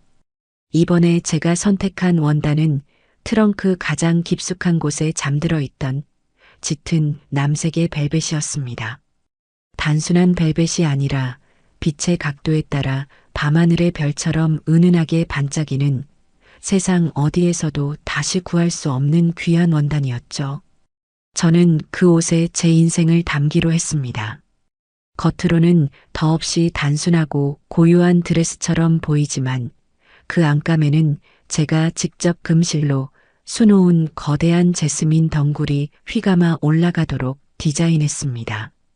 겉으로 보이는 모습이 전부가 아닌 그 안에 숨겨진 열정과 이야기를 품고 있는 제 자신처럼 말입니다. 드레스가 완성되던 날 소미는 그것을 보고 말을 잇지 못했습니다. 할머니, 이건 그냥 옷이 아니라 예술 작품이에요. 박물관에 걸려 있어야 할 것 같아요. 아니다. 옷은 박물관에 걸리기 위해 만들어지는 게 아니야. 사람이 입었을 때, 그 사람의 인생과 함께 숨 쉴 때, 비로소 완성되는 거란다. 마침내 패션쇼 당일이 되었습니다. 저는 소미의 도움을 받아 곱게 화장을 하고 수십 년 만에 처음으로 머리를 우아하게 틀어 올렸습니다. 그리고 제 인생이 담긴 남색 벨벳 드레스를 입었습니다. 거울 앞에 선 제 모습은 더 이상 시장의 옷가게 할머니가 아니었습니다. 수많은 세월을 관통해 온 깊고 단단한 아름다움을 지닌 한 명의 예술가, 경성 제스민이 서 있었습니다. 패션쇼가 열리는 호텔 입구는 이미 수많은 기자들과 화려하게 차려입은 사람들로 인산인해를 이루고 있었습니다. 저와 소미가 낡은 택시에서 내리자 모두의 시선이 잠시 저희에게 쏠렸습니다. 그들의 눈에는 저 할머니는 누구지? 하는 호기심과 의아함이 가득했죠. 하지만 저는 조금도 위축되지 않았습니다. 오히려 그들의 시선을 당당하게 마주하며 행사장 안으로 천천히 걸어 들어갔습니다. 행사장 내부는 그야말로 별들의 전쟁터였습니다. 텔레비전에서나 보던 유명 배우들과 가수, 그리고 네로라 하는 재벌가의 사모님들까지 모두가 자신을 과시하기 위해 온몸을 명품으로 치장하고 있었죠. 저의 등장은 그 화려한 무리 속에서 조용한 파문을 일으켰습니다. 그 어떤 로고도 보석도 없었지만 제 드레스가 뿜어내는 기품과 아우라는 그 어떤 명품보다도 압도적이었기 때문입니다. 그때였습니다. 쇼의 주최자인 디자이너 장현수가 저를 발견하고는 다른 모든 귀빈들을 제쳐두고 제게로 한 걸음에 달려왔습니다. 그리고는 수많은 카메라와 사람들의 시선 앞에서 제 손을 잡고 허리를 굽혀 정중하게 인사를 했습니다. 선생님, 와주셔서 정말 영광입니다. 정말 보고 싶었습니다. 장현수의 눈에는 눈물이 그렁그렁 맺혀 있었습니다. 주변의 모든 사람들이 술렁이기 시작했습니다. 대한민국 최고의 디자이너가 저렇게 깍듯이 대하는 저 노부인은 대체 누구냐는 궁금증으로 가득했죠. 장현수는 저를 가장 좋은 자리로 직접 안내했습니다. 저는 자리에 앉아 쇼가 시작되기를 기다렸습니다. 그리고 제 눈에 한 사람의 모습이 들어왔습니다. 행사장 저쪽 구석, 스태프들이 분주하게 오가는 통로 옆에 위태롭게 서 있는 며느리 장유리의 모습이었습니다. 그 애는 아마 비싼 돈을 주고 암표를 사거나 아는 사람에게 부탁해 겨우 서서 보는 자리를 얻은 모양이었습니다. 잔뜩 기대에 부푼 얼굴로 어떻게든 이 화려한 세계의 일원인 척 보이려고 애쓰는 모습이 안쓰럽기까지 했습니다. 그리고 며느리의 시선이 마침내 저와 마주쳤습니다. 처음에는 저를 알아보지 못하는 듯 했습니다. 하지만 곧 대한민국 최고의 디자이너와 담소를 나누며 가장 좋은 자리에 앉아 있는 저 노부인이 자신이 그토록 촌스럽다고 무시하고 문전박대했던 시어머니라는 사실을 깨달았을 겁니다. 며느리의 얼굴이 순식간에 새하얗게 질리는 것을 저는 똑똑히 보았습니다. 아이의 눈동자가 지진이라도 난 것처럼 흔들렸습니다. 자신이 그토록 비웃고 경멸했던 시어머니가 자신이 선망하고 발 디디고 싶어 했던 바로 그 세계의 가장 높은 곳에 주인공처럼 앉아있는 모습을 목격한 겁니다. 그 순간 며느리의 허영으로 가득 찬 세상이 와르르 무너져 내리는 소리가 제 귀에까지 들리는 듯 했습니다. 쇼가 시작되고 화려한 조명이 무대를 비추었지만 며느리는 무대가 아닌 저만을 망연자실한 표정으로 바라보고 있었습니다. 그것이 바로 제가 준비한 가장 화려하고 가장 잔인한 복수의 클라이맥스였습니다. 패션쇼가 끝나고 난 뒤 세상은 온통 경성 제스민에 대한 이야기로 들끓었습니다. 다음 날 발행된 모든 신문과 잡지의 연예명과 문화면은 제 사진으로 도배되다시피 했습니다. 베일에 쌓여있던 전설의 디자이너, 경성 제스민의 귀환, 최고의 디자이너 장현수, 그녀를 스승이라 부르다 가격표를 압도하는 진정한 품격이란 무엇인가. 자극적이고 화려한 제목의 기사들이 쏟아져 나왔고 기자들은 제 과거를 캐내기 위해 혈안이 되었습니다. 70년대 명동에서 활동했던 제 의상실의 이름부터 제가 어떤 배우들의 옷을 만들었는지에 대한 이야기까지 제 과거는 순식간에 하나의 신화처럼 대중들에게 소비되기 시작했습니다. 이러한 상황은 당연히 며느리 장유리에게 직격탄이 되었습니다. 며느리의 기록장에는 이제껏 경험해보지 못했던 종류의 댓글들이 폭풍처럼 쏟아졌습니다. 이분이 그 경성 제스민 선생님 며느리라고? 시어머니가 그런 대단한 분인 줄도 모르고 촌스럽다고 저격한 거임? 진짜 대박이다. 진짜는 진짜를 알아본다더니 가짜는 진짜를 못 알아보는구나. 캐비어 먹는 게 자랑이 아니라 저런 시어머니를 둔 게 진짜 자랑이었을 텐데. 복을 제 발로 뻥 찼네. 어쩐지 옷 입는 수준이 딱 그 정도라고 생각했어. 명품만 걸친다고 교양이 생기는 게 아니지. 며느리가 그토록 공들여 쌓아 올렸던 강남 사는 세련된 사모님이라는 허상은 하룻밤 사이에 산산조각이 났습니다. 그녀는 존경과 선망의 대상에서 순식간에 어리석고 무지한 며느리의 대명사이자 조롱거리로 전락해버렸죠. 그녀가 올리는 모든 게시물에는 이제 그래서 시어머니께 사과는 하셨어요? 라는 조롱 섞인 댓글이 따라붙었습니다. 엎친 데 덮친 격으로 바로 그 타이밍에 법원에서 최종 판결문이 날아왔습니다. 효도 계약서의 조항을 근거로 한 제 주장이 모두 받아들여져 강남 아파트의 소유권을 다시 저에게 이전하라는 판결이었습니다. 저는 한치의 망설임도 없이 변호사를 통해 즉시 집을 비우라는 내용 증명을 다시 보냈습니다. 이번에는 법원의 강제 집행 예고장과 함께였죠. 며느리의 세계는 이제 사방에서 무너져 내리기 시작했습니다. 그녀가 운영하던 온라인 쇼핑몰은 주인 안목이 저 정도인데 옷의 품질은 오죽할까? 혹시 여기도 유명 디자이너 옷 베껴서 파는 곳 아니냐는 의심과 불매 운동의 표적이 되었습니다. 매출은 수직으로 하락했고 거래처들은 줄줄이 거래를 끊겠다고 통보해 왔습니다. 설상가상으로 그녀에게 각종 물품을 협찬해 주었던 명품 회사들은 브랜드 이미지 실추를 이유로 협찬했던 모든 물건들을 즉시 반환하라고 요구하기 시작했습니다. 심지어는 과거에 제공했던 물건들의 사용료까지 청구하겠다는 으름장을 놓았죠. 그녀의 곁에서 언니, 언니하며 따르던 사람들은 신기루처럼 사라졌고 전화기는 빚 독촉을 하는 채권자들의 연락으로 불이 나기 시작했습니다. 그제야 아들 민규에게서 엉엉 우는 목소리로 전화가 걸려왔습니다. 어머니, 제발 좀 멈춰주세요.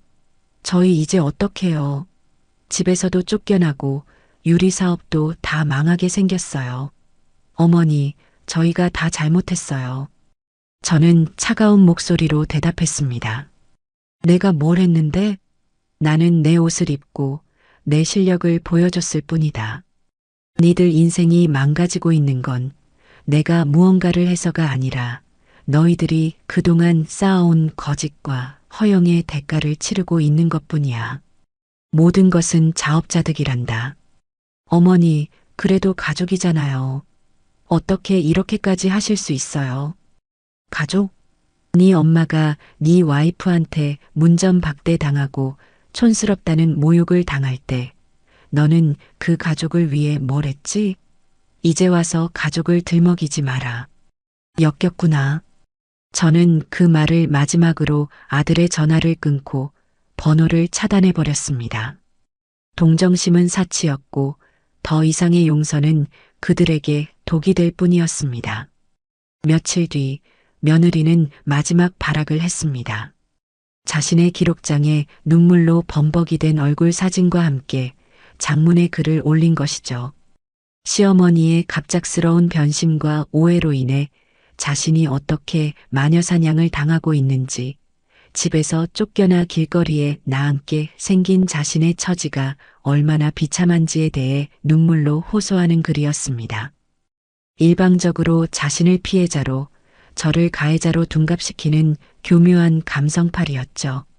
몇몇 동정적인 여론이 생겨나는 듯 했습니다. 하지만 소미와 저는 이미 그럴 줄 알고 모든 것을 준비해둔 상태였습니다. 저는 며느리의 글이 올라오자마자 제 기록장에 짧은 글 하나를 올렸습니다. 진실은 때로 불편하고 많은 말을 필요로 하지 않습니다. 그리고 그 글과 함께 한 장의 사진을 첨부했습니다. 바로 며느리가 제게 보냈던 수많은 문자 메시지들을 캡처한 사진이었습니다. 그 안에는 어머니 구질구질하게 이러지 마세요. 그 나이에 주책이에요. 다신 우리 앞에 나타나지 마세요. 같은 날 것 그대로의 폭언들이 고스란히 담겨 있었죠. 그리고 마지막으로 제가 며느리에게 문전박대 당하던 날 아파트 복도 화면에 찍힌 문을 쾅 닫고 들어가는 며느리의 뒷모습이 담긴 짧은 영상도 함께 올렸습니다. 여론은 다시 한번, 그리고 이번에는 돌아올 수 없을 정도로 완벽하게 뒤집혔습니다. 며느리의 마지막 발악은 오히려 그녀의 거짓말을 만천하에 증명하는 결정적인 증거가 되어버렸습니다. 그녀의 기록장은 폐쇄되었고 그녀와 관련된 모든 기사에는 비난의 댓글만이 가득했습니다. 허영으로 쌓아 올린 모래성은 마침내 흔적도 없이 파도에 휩쓸려 사라져버린 것입니다. 저는 그 모든 과정을 조용히 그리고 차갑게 지켜볼 뿐이었습니다. 이것은 복수가 아니었습니다. 그저 모든 것을 제자리로 되돌려 놓는 길고 길었던 정상화의 과정일 뿐이었습니다. 며느리의 마지막 발악이었던 거짓 눈물과 호소문이 제가 제시한 반박할 수 없는 증거 앞에 힘없이 쓰러진 그날 이후 모든 것은 정해진 수순대로 흘러갔습니다. 며느리가 쌓아 올린 허영의 성은 기반부터 썩어 있었기에 무너지는 것은 한순간이었습니다. 법원에서 발부한 강제 집행영장이 도착하자 그들이 살던 집 앞은 구경꾼들과 빚쟁이들로 작은 소란이 일었습니다. 저는 멀리 떨어진 찻집 창가에 앉아 그 모든 광경을 묵묵히 지켜보았습니다. 승자의 희열 같은 감정은 조금도 들지 않았어요. 그저 제자리가 아니었던 것들이 길고 긴 혼란의 시간을 거쳐 마침내 제자리로 돌아오고 있다는 안도감과 함께 인생의 덧없음에 대한 깊은 회한만이 찻잔 위로 피어오를 뿐이었습니다.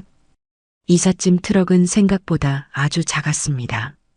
그 넓은 집을 채우고 있던 값비싼 가구와 장식품들은 대부분 빌린 것이거나 할부금이 채 끝나지 않아 도로 빼앗긴 것들이었던 모양입니다. 트럭에 실리는 것은 고작 몇 개의 옷상자와 아이의 낡은 장난감들이 전부였어요. 며느리는 검은 모자와 안경으로 얼굴을 가린 채 사람들의 시선을 피해 허둥지둥 트럭에 올라탔습니다. 한때 그토록 고고하고 오만했던 모습은 온데간데 없었죠. 그 옆에서 고개를 푹 숙인 채 짐을 나르던 아들 민규의 모습은 제 아들이라고 믿고 싶지 않을 만큼 초라하고 왜소했습니다. 트럭이 떠나고 모든 것이 정리된 뒤 저는 제 집이었으나 한동안 제 집이 아니었던 그곳의 현관문 앞에 섰습니다.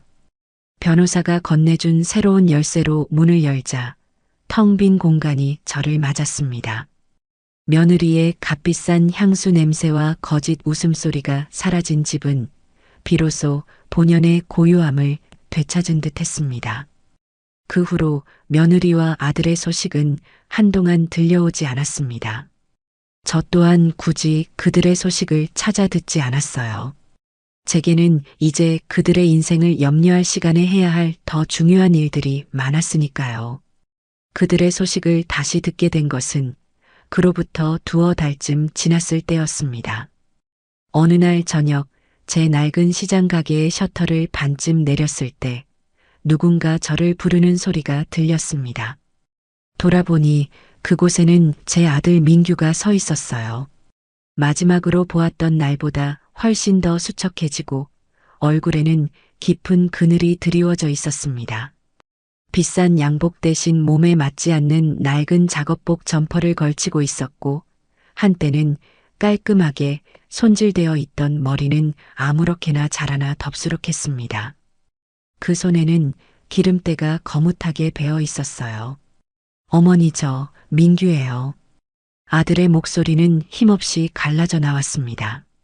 저는 아무 말 없이 내리던 셔터를 마저 올리고 아들을 가게 안으로 들어오게 했습니다. 가게 안의 작은 간이 의자에 앉은 아들은 한참 동안 아무 말도 하지 못하고 고개만 푹 숙이고 있었습니다. 저는 묵묵히 뜨거운 물을 끓여 아들에게 따뜻한 차 한 잔을 건넸습니다. 김이 모락모락 피어오르는 찻잔을 두 손으로 감싸 쥔 아들은 마침내 무겁게 입을 열었습니다. 그동안 있었던 이야기들이었습니다. 집에서 쫓겨난 뒤 그들은 작은 월세방을 얻어 잠시 함께 지냈다고 합니다. 하지만 돈이 떨어지고 세상에 비난이 쏟아지자 며느리는 매일같이 술을 마시고 아들에게 폭언을 쏟아냈다고 해요. 모든 것이 제 탓이고 모든 것이 무능한 남편인 아들 탓이라면서요. 아들은 묵묵히 그 모든 것을 감당하며 새벽부터 밤늦게까지 공사판을 전전하며 돈을 벌었다고 합니다. 하지만 그 돈은 며느리의 카드값을 감당하기에도 턱없이 부족했죠. 그러던 어느 날 아들이 큰 마음을 먹고 며느리에게 이야기했다고 합니다. 이제라도 허영을 버리고 두 사람이 함께 땀 흘려 일하며 밑바닥부터 다시 시작하자고요. 빚도 함께 갚아나가고 작은 행복을 찾으며 살아가자고 애원했다고 합니다. 하지만 며느리의 대답은 냉소적이었다고 해요. 너가 뭘 할 수 있는데? 네가 뭘 할 수 있냐고. 이 무능한 인간아. 네 엄마한테 가서 빌든지 무릎이라도 꿇든지 해서 돈이라도 받아와. 난 이렇게 못 살아. 난 장유리야. 내가 어떤 사람인데 이런 바닥에서 썩어야 하냐고. 그 순간 아들은 모든 것을 깨달았다고 합니다. 아내가 사랑했던 것은 조민규라는 사람이 아니라 강남 아파트와 자신이 벌어다주는 돈, 그리고 사모님이라는 허울뿐이었다는 사실을요.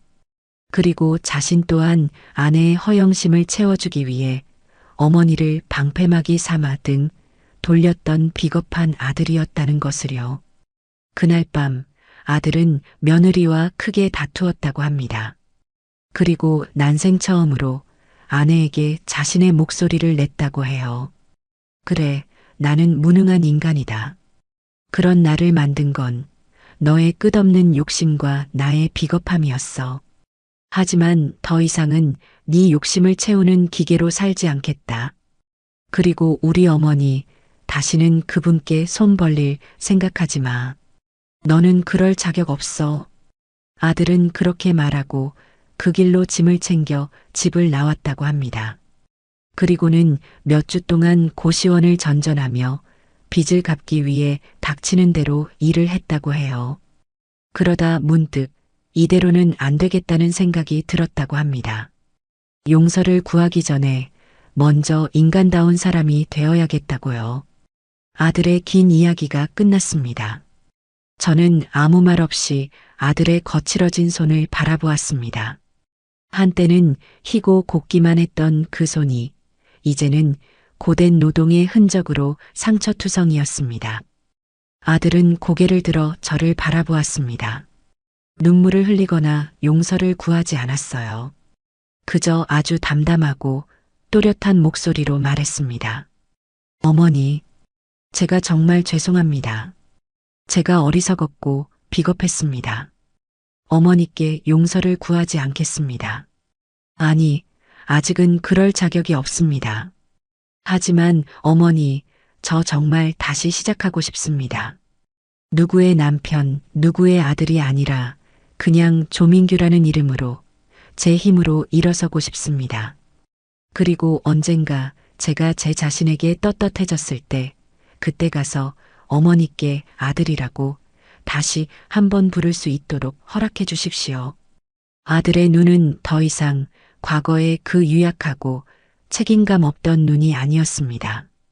깊은 고통의 시간을 지나온 사람만이 가질 수 있는 단단하고 진실한 빛을 띠고 있었습니다. 저는 말없이 일어나 가게 구석의 작은 풍로에 불을 켰습니다. 그리고 찬밥 한 덩이와 남은 김치를 넣고 작은 냄비에 담아 끓이기 시작했습니다. 잠시 후 김치죽이 뭉근하게 끓어오르자 저는 그것을 그릇에 담아 아들 앞에 놓아주었습니다. 일단 이거 먹어라. 속이 많이 허할 테니. 아들은 말없이 김치죽을 바라보다가 이내 숟가락을 들었습니다.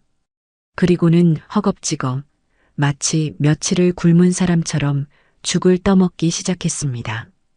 뜨거운 죽을 삼키며 아들의 눈에서 마침내 굵은 눈물방울이 뚝뚝 떨어져 내렸습니다. 그릇 위로, 자신의 거친 손등 위로. 그것은 변명의 눈물도 동정을 구하는 눈물도 아니었습니다. 자신의 지난 삶에 대한 깊은 참회의 눈물이자 그럼에도 불구하고 살아내겠다는 다짐의 눈물이었습니다.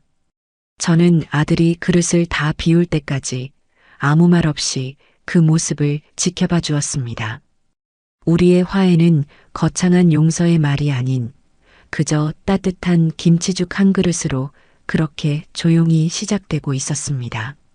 아직 갈 길이 멀지만 제 아들은 비로소 어른이 되기 위한 첫걸음을 뗀 것입니다. 아들이 눈물과 함께 뜨거운 김치죽 한 그릇을 전부 비워냈을 때 제 가게 밖은 이미 짙은 어둠이 내려앉아 있었습니다. 우리는 한동안 아무 말도 하지 않았어요. 텅 빈 그릇을 앞에 두고 고개를 숙인 아들의 어깨는 지난 몇 달간의 고된 시간을 증명하듯 무겁게 떨리고 있었죠. 저는 그 어깨를 말없이 두드려주는 대신 찻잔에 따뜻한 차를 다시 채워주었습니다.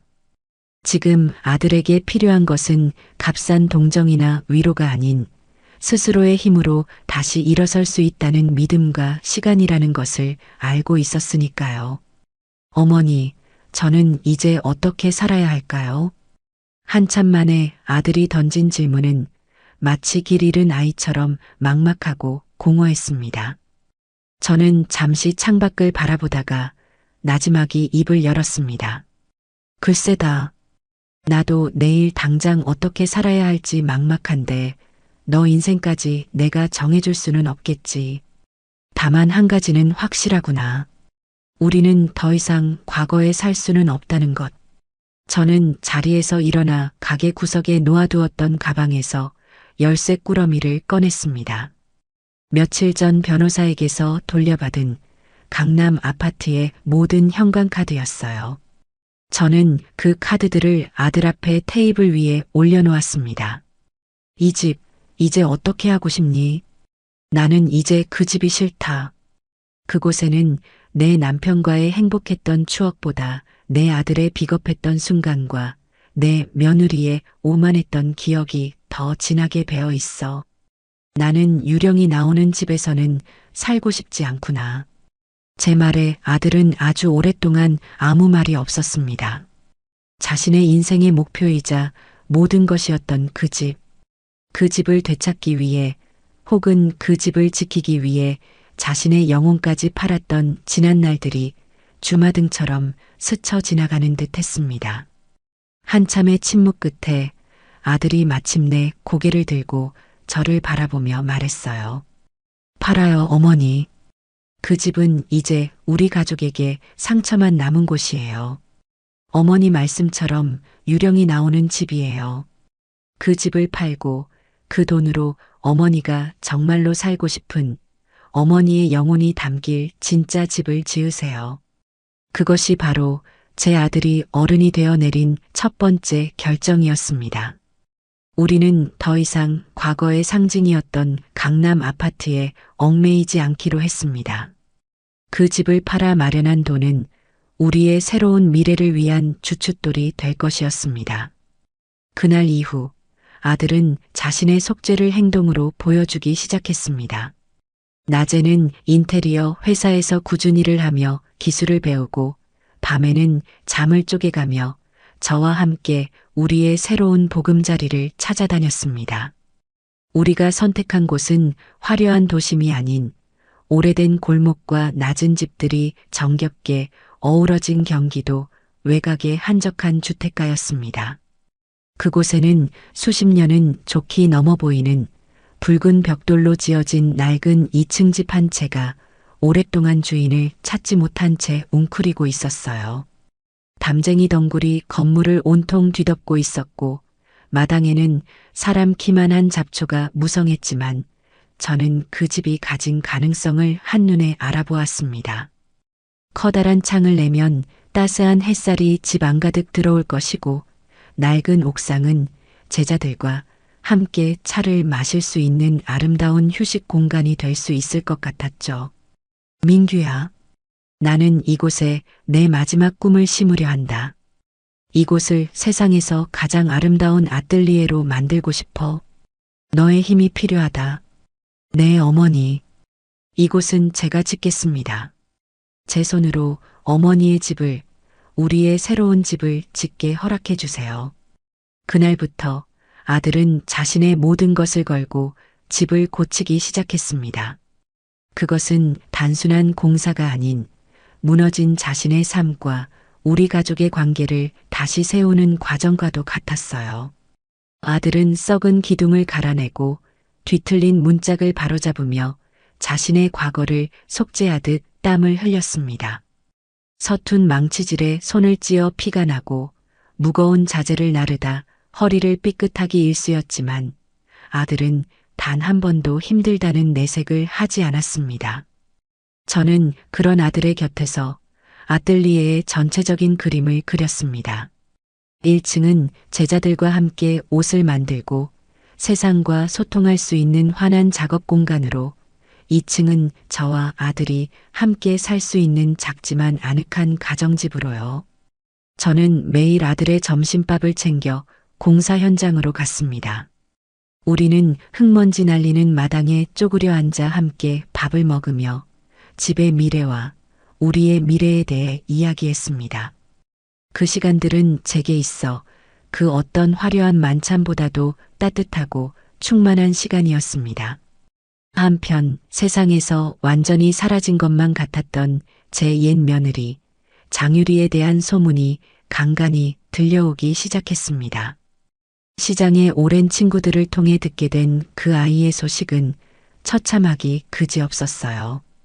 믿었던 친구들에게 사기를 당해 남은 돈을 모두 잃고 이제는 식당 주방에서 허드렛 일을 하거나 밤에는 대리운전을 하며 하루하루를 힘겹게 버티고 있다는 이야기였습니다. 한때는 세상의 정상에 서 있는 것처럼 굴었던 그 아이가 이제는 가장 비참한 밑바닥에서 홀로 고통의 시간을 보내고 있었던 겁니다. 저는 그 소식을 들으며 마음 한구석이 아려왔지만 애써 모른 척했습니다. 스스로의 힘으로 바닥을 딛고 일어서지 않는 한 그 누구의 동정도 그 아이에게는 독이 될 뿐이라는 것을 알고 있었으니까요. 그러던 어느 초겨울의 해질녘이었습니다. 하루의 작업을 마치고 아들과 함께 흙먼지를 털며 집을 나서는데 공사장 맞은편 골목 어귀에 누군가 우두커니 서 있는 것이 보였어요. 낡고 해진 외투로 온몸을 감싸고 있었지만 저는 한눈에 그 뒷모습이 누구의 것인지 알 수 있었습니다. 장유리였습니다. 그 아이는 우리에게 다가오지 않고 그저 멀찌감치 서서 우리가 함께 일하고 함께 집으로 돌아가는 모습을 아주 오랫동안 그림자처럼 지켜보고만 있었습니다. 그 모습이 하루, 이틀, 그리고 사흘째 계속되었습니다. 나흘째 되던 날 저는 일부러 아들을 먼저 집으로 보냈습니다. 그리고는 혼자 남아 어둠이 내려앉은 공사장에 조용히 앉아 그 아이를 기다렸습니다. 역시나 그 아이는 오늘도 같은 자리에 나타나 말없이 뼈대만 남은 집을 바라보고 있었어요. 저는 자리에서 일어나 그 아이에게로 천천히 걸어갔습니다. 제 발소리에 놀란 그 아이가 흠칫하며 몸을 돌리려 할 때 제가 먼저 입을 열었습니다. 그만 숨어보고 할 말이 있으면 하거라. 제 말에 그 아이는 고개를 푹 숙인 채 아무 말도 하지 못했습니다. 한때는 그토록 당당하고 뻔뻔했던 얼굴은 온데간데없고 짙은 그늘과 수치심만이 가득했어요. 무슨 할 말이 있어서 매일 여기 오는 것이냐? 돈이 필요하면. 아니요. 그런 거 아니에요. 제 말이 채 끝나기도 전에 그 아이가 다급하게 소리쳤습니다. 그리고는 아주 오랫동안 입술을 달싹이다 마침내 모기만 한 목소리로 말했어요. 함께 집을 다시 일으켜 세우시는 모습이 그냥 보고 싶어서요. 제가 부숴버린 것들을 다시 쌓아 올리시는 모습이 너무 부럽고 또 너무 죄송해서요. 그 아이의 눈에서 뜨거운 눈물이 툭 하고 얼어붙은 땅 위로 떨어졌습니다. 그 눈물 속에서 저는 비로소 진짜 반성과 후회를 보았습니다. 그 순간 제 마음속에 남아있던 마지막 미움의 찌꺼기가 그 눈물과 함께 조용히 녹아내리는 것을 느꼈습니다. 저는 그 아이의 차가운 손을 잡았습니다. 놀랄 만큼 야위고 온통 상처투성이인 손이었습니다. 내일 아침 장갑 끼고 다시 오너라. 아직 치워야 할 폐자재가 산더미처럼 쌓여 있다. 그것이 제가 그 아이에게 건넨 아주 긴 화해의 첫마디였습니다. 다음 날 새벽 동이 트기도 전에 그 아이는 정말로 공사 현장에 나타났습니다. 제 말대로 두꺼운 목장갑을 끼고서요. 그날부터 우리의 기묘한 동거가 시작되었습니다. 그 아이는 단 한마디의 변명이나 부탁도 하지 않았어요.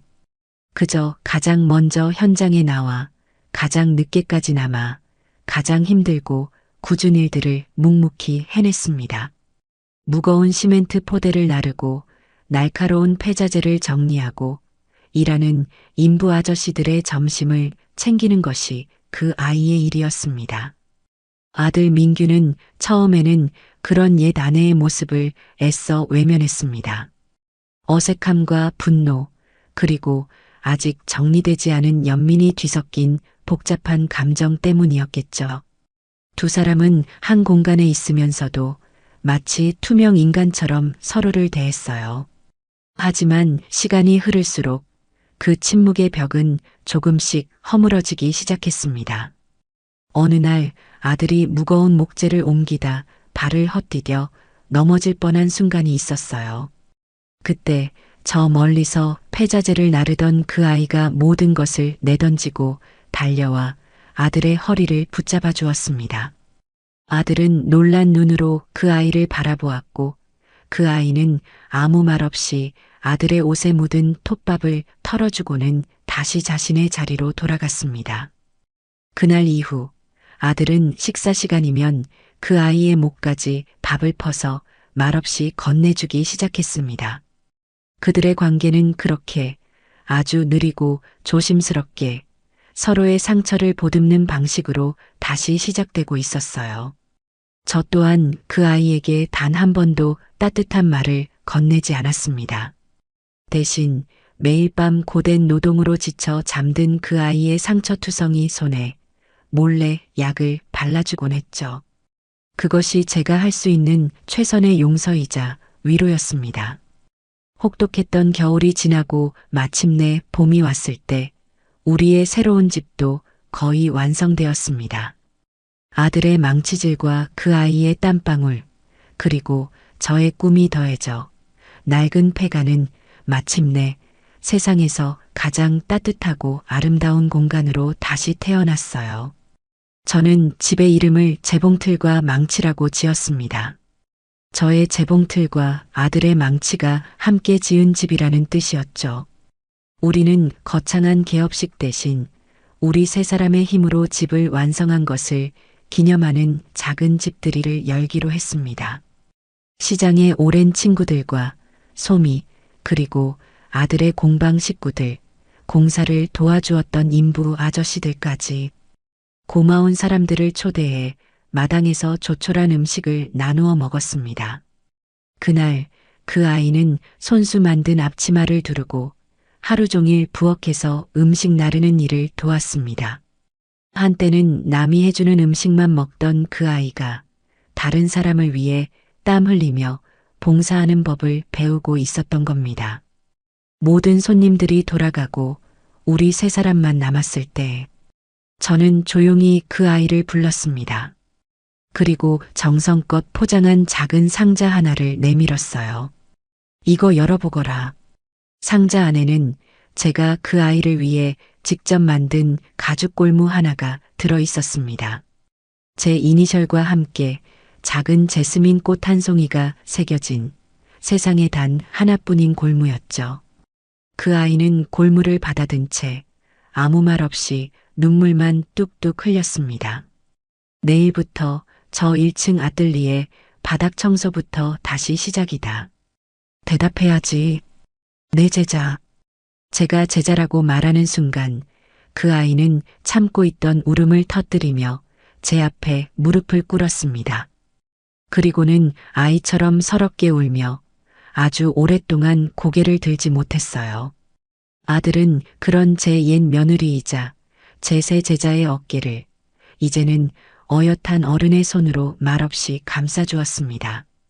그날 이후 재봉틀과 망치에서는 새로운 이야기가 시작되었습니다. 1층 아뜰리에에서는 저와 제 세 제자가 함께 옷을 만들고 2층 가정집에서는 저와 아들이 함께 소박한 저녁을 차려 먹었죠. 제 제자는 정말로 바닥 청소부터 다시 시작했습니다. 하지만 그 아이의 얼굴에는 더 이상 과거의 그늘이 없었어요. 자신의 손으로 무언가를 배우고 만들어내는 기쁨으로 하루하루를 충실하게 채워나갔습니다. 아들은 자신의 공방을 성실하게 운영하며 강우와 함께하는 시간을 가장 큰 행복으로 여겼습니다. 주말이면 세 남자가 저희 집에 와 함께 밥을 먹고 마당에서 공놀이를 하기도 했어요. 제 제자는 그런 그들을 보며 아주 옅지만 진심이 담긴 미소를 지을 줄 알게 되었습니다. 어느 맑은 가을날 오후였습니다. 저는 2층 창가에 앉아 마당에서 함께 웃고 있는 아들과 손자 그리고 그들에게 줄 간식을 챙겨나가는 제 제자의 모습을 가만히 내려다보았습니다. 완벽하지는 않지만 그래서 더 소중한 세상에 단 하나뿐인 새로운 형태의 가족이었습니다. 우리는 모든 것을 잃었고 또 모든 것을 되찾았습니다. 그리고 마침내 상처의 폐허 위에서 재봉틀과 망치로 서로의 삶을 기워주고 다시 세워주며 진짜 가족이 되어가고 있었습니다. 창밖으로는 따스한 햇살이 쏟아져 내리고 있었어요. 제 인생의 가장 혹독했던 겨울이 지나고 마침내 길고 따뜻한 진짜 봄이 오고 있었습니다. 세월은 강물처럼 흘러 또다시 몇 번의 계절이 조용히 피고 졌습니다. 혹독했던 겨울의 상처 위로 파릇한 새싹이 돋아나고 그 싹이 무성한 잎을 피워낸 뒤 마침내 모든 것을 품어 안는 풍요로운 가을이 다시 찾아왔어요. 재봉틀과 망치라는 소박한 이름이 붙은 우리의 새로운 집은 이제 동네의 풍경 속에 오래전부터 그 자리에 있었던 것처럼 자연스럽게 녹아들어 있었습니다. 오늘은 제 손자 강우가 초등학교에 입학하는 아주 특별한 날이었습니다. 이른 아침부터 2층의 작은 거실은 오래간만에 설렘과 부산스러움으로 가득했지요. 저는 밤새워 마지막으로 손을 본 강우를 위한 책가방을 마지막으로 점검하고 있었습니다. 평범한 가죽 가방이 아니에요. 아이의 어깨에 무리가 가지 않도록 가장 가벼우면서도 튼튼한 원단을 고르고 아이가 좋아하는 공룡 모양을 손으로 수놓아 만든 세상에 단 하나뿐인 책가방이었습니다. 어머니, 가방끈 길이는 이 정도면 괜찮을까요? 아들 민규는 어느새 제법 전문가의 태가 나는 손으로 자신이 직접 깎아 만든 나무 이름표를 가방에 달아주며 물었습니다. 아들의 공방은 이제 정직한 조목수라는 이름으로 제법 알려져 주문이 끊이지 않을 정도가 되었어요. 자신의 땀으로 일군 성실한 성공은 아들의 얼굴에서 과거의 유약함을 모두 지우고 건강한 자신감을 채워주었습니다. 그때 현관문이 열리며 한 사람이 들어섰습니다. 제법 쌀쌀한 아침 공기에도 그 사람의 뺨은 옅은 홍조로 물들어 있었죠. 제 옛 며느리였습니다. 그 아이의 손에는 아이의 몸에 꼭 맞게 지어진 단정한 남색 정장 한 벌이 곱게 들려 있었어요. 지난 몇 년간 제 곁에서 묵묵히 바느질을 배운 그 아이는 이제 저 없이도 제법 그럴듯한 옷 한 벌을 능숙하게 만들어내는 어엿한 솜씨를 가진 제자가 되어 있었습니다. 강우 옷, 어젯밤에 마지막으로 한 번 더 다려두었어. 늦지 않았지? 그 아이는 이제 더 이상 과거처럼 저나 아들의 눈치를 보지 않았습니다. 자신의 역할과 자리를 찾은 사람만이 가질 수 있는 조용하고 단단한 평온함이 그 아이에게서 느껴졌어요.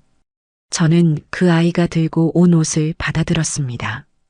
한치의 오차도 없는 꼼꼼한 바느질, 아이의 활동성을 고려한 편안한 재단. 그 옷에는 아이를 향한 따뜻한 애정과 자신의 일에 대한 깊은 자부심이 함께 담겨 있었습니다. 우리 며느리, 이제는 나보다 바느질 솜씨가 더 좋은 것 같구나. 제 입에서 며느리라는 말이 자연스럽게 흘러나왔습니다. 지난 몇 년간 저는 단 한 번도 그 아이를 며느리라고 부르지 않았어요. 제자 혹은 너라고 불렀을 뿐이죠. 그것은 우리가 넘지 말아야 할 선이자 과거의 잘못을 잊지 않기 위한 최소한의 거리였습니다.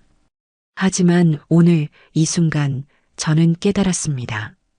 우리는 이제 과거의 상처가 아닌 현재의 행복과 미래의 희망으로 함께 묶여 있다는 것을요.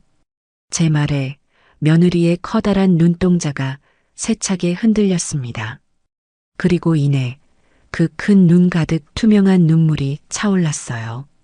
그 아이는 아무 말도 하지 못하고 그저 고개를 숙인 채 어깨를 들썩였습니다. 아들은 그런 며느리의 어깨를 이제는 아주 익숙하고 자연스럽게 말없이 감싸주었습니다. 그것은 아주 길고 긴 시간이 걸려 완성된 우리 가족의 진짜 화해의 순간이었습니다. 우리는 나란히 손을 잡고 강우의 입학식에 갔습니다. 교문 앞에서 사진을 찍을 때 저는 강우의 왼쪽에 그리고 아들과 며느리는 오른쪽에 섰습니다. 사진사의 구령에 맞춰 웃는 우리의 모습은 세상 어느 가족보다도 평범하고 행복해 보였어요. 운동장을 가득 메운 수많은 아이들과 학부모들. 그 속에서 우리는 더 이상 특별하거나 사연 많은 사람들이 아닌 그저 아이의 새로운 시작을 축복하는 평범한 가족일 뿐이었습니다. 식이 진행되는 동안 저는 문득 우리가 함께 걸어온 길을 돌아보았습니다. 서로를 핥히고 상처냈던 그 지독했던 시간들, 모든 것이 무너져 내렸던 절망의 순간들, 그리고 어색한 침묵 속에서 서로의 상처를 보듬으며 함께 땀 흘렸던 시간들까지 그 모든 시간이 주마등처럼 스쳐 지나갔어요. 만약 그때 우리가 서로를 용서하지 못하고 증오 속에 머물렀다면 지금의 이 평화는 결코 찾아오지 못했을 겁니다. 입학식이 끝나고 우리는 집으로 돌아와 마당에 둘러앉아 늦은 아침을 먹었습니다. 아들이 만들어준 튼튼한 나무 식탁 위로 며느리가 정성껏 차린 따뜻한 음식이 올라왔고 저는 그 모습을 흐뭇하게 바라보았죠. 밥을 먹는 둥 마는 둥 마당을 뛰어다니는 강우의 웃음소리가 가을 햇살처럼 따사롭게 우리를 감싸 안았습니다. 식사를 마치고 며느리가 수줍게 스케치북 하나를 제게 내밀었습니다. 그 안에는 며느리가 밤새워 그린 새로운 옷의 디자인이 담겨 있었어요. 아이들을 위한 편안하면서도 아름다운 옷들이었습니다. 서툴지만 그 안에 담긴 따뜻한 시선과 독창적인 감각이 제 마음을 움직였습니다. 어머니 아니 선생님. 저 선생님의 이름에 기대지 않고 제 이름으로 된 작은 브랜드를 한번 만들어 보고 싶어요. 저는 말없이 고개를 끄덕여 주었습니다. 이제 제 제자는 저의 그늘을 벗어나 자신만의 날개로 날아오를 준비를 하고 있었던 겁니다. 저는 더 이상 그 아이를 가르치거나 이끌 필요가 없었어요. 그저 한 발짝 뒤에서 묵묵히 지켜보고 응원해주면 될 뿐이었죠. 저는 제 낡은 재봉틀 앞에 앉았습니다. 창밖으로는 아들이 며느리의 스케치북을 함께 들여다보며 진지하게 의견을 나누는 모습이 보였습니다. 그리고 그 옆에서는 강우가 할아버지의 망치를 흉내내며 나무 조각을 두드리고 있었죠. 제 인생 최고의 걸작은 제가 만든 그 어떤 화려한 드레스가 아니라 바로 저 풍경이라는 생각이 들었습니다. 모든 것을 부수고 모든 것을 다시 세워 마침내 완성된 나의 집, 나의 가족. 저는 조용히 재봉틀의 페달을 밟았습니다.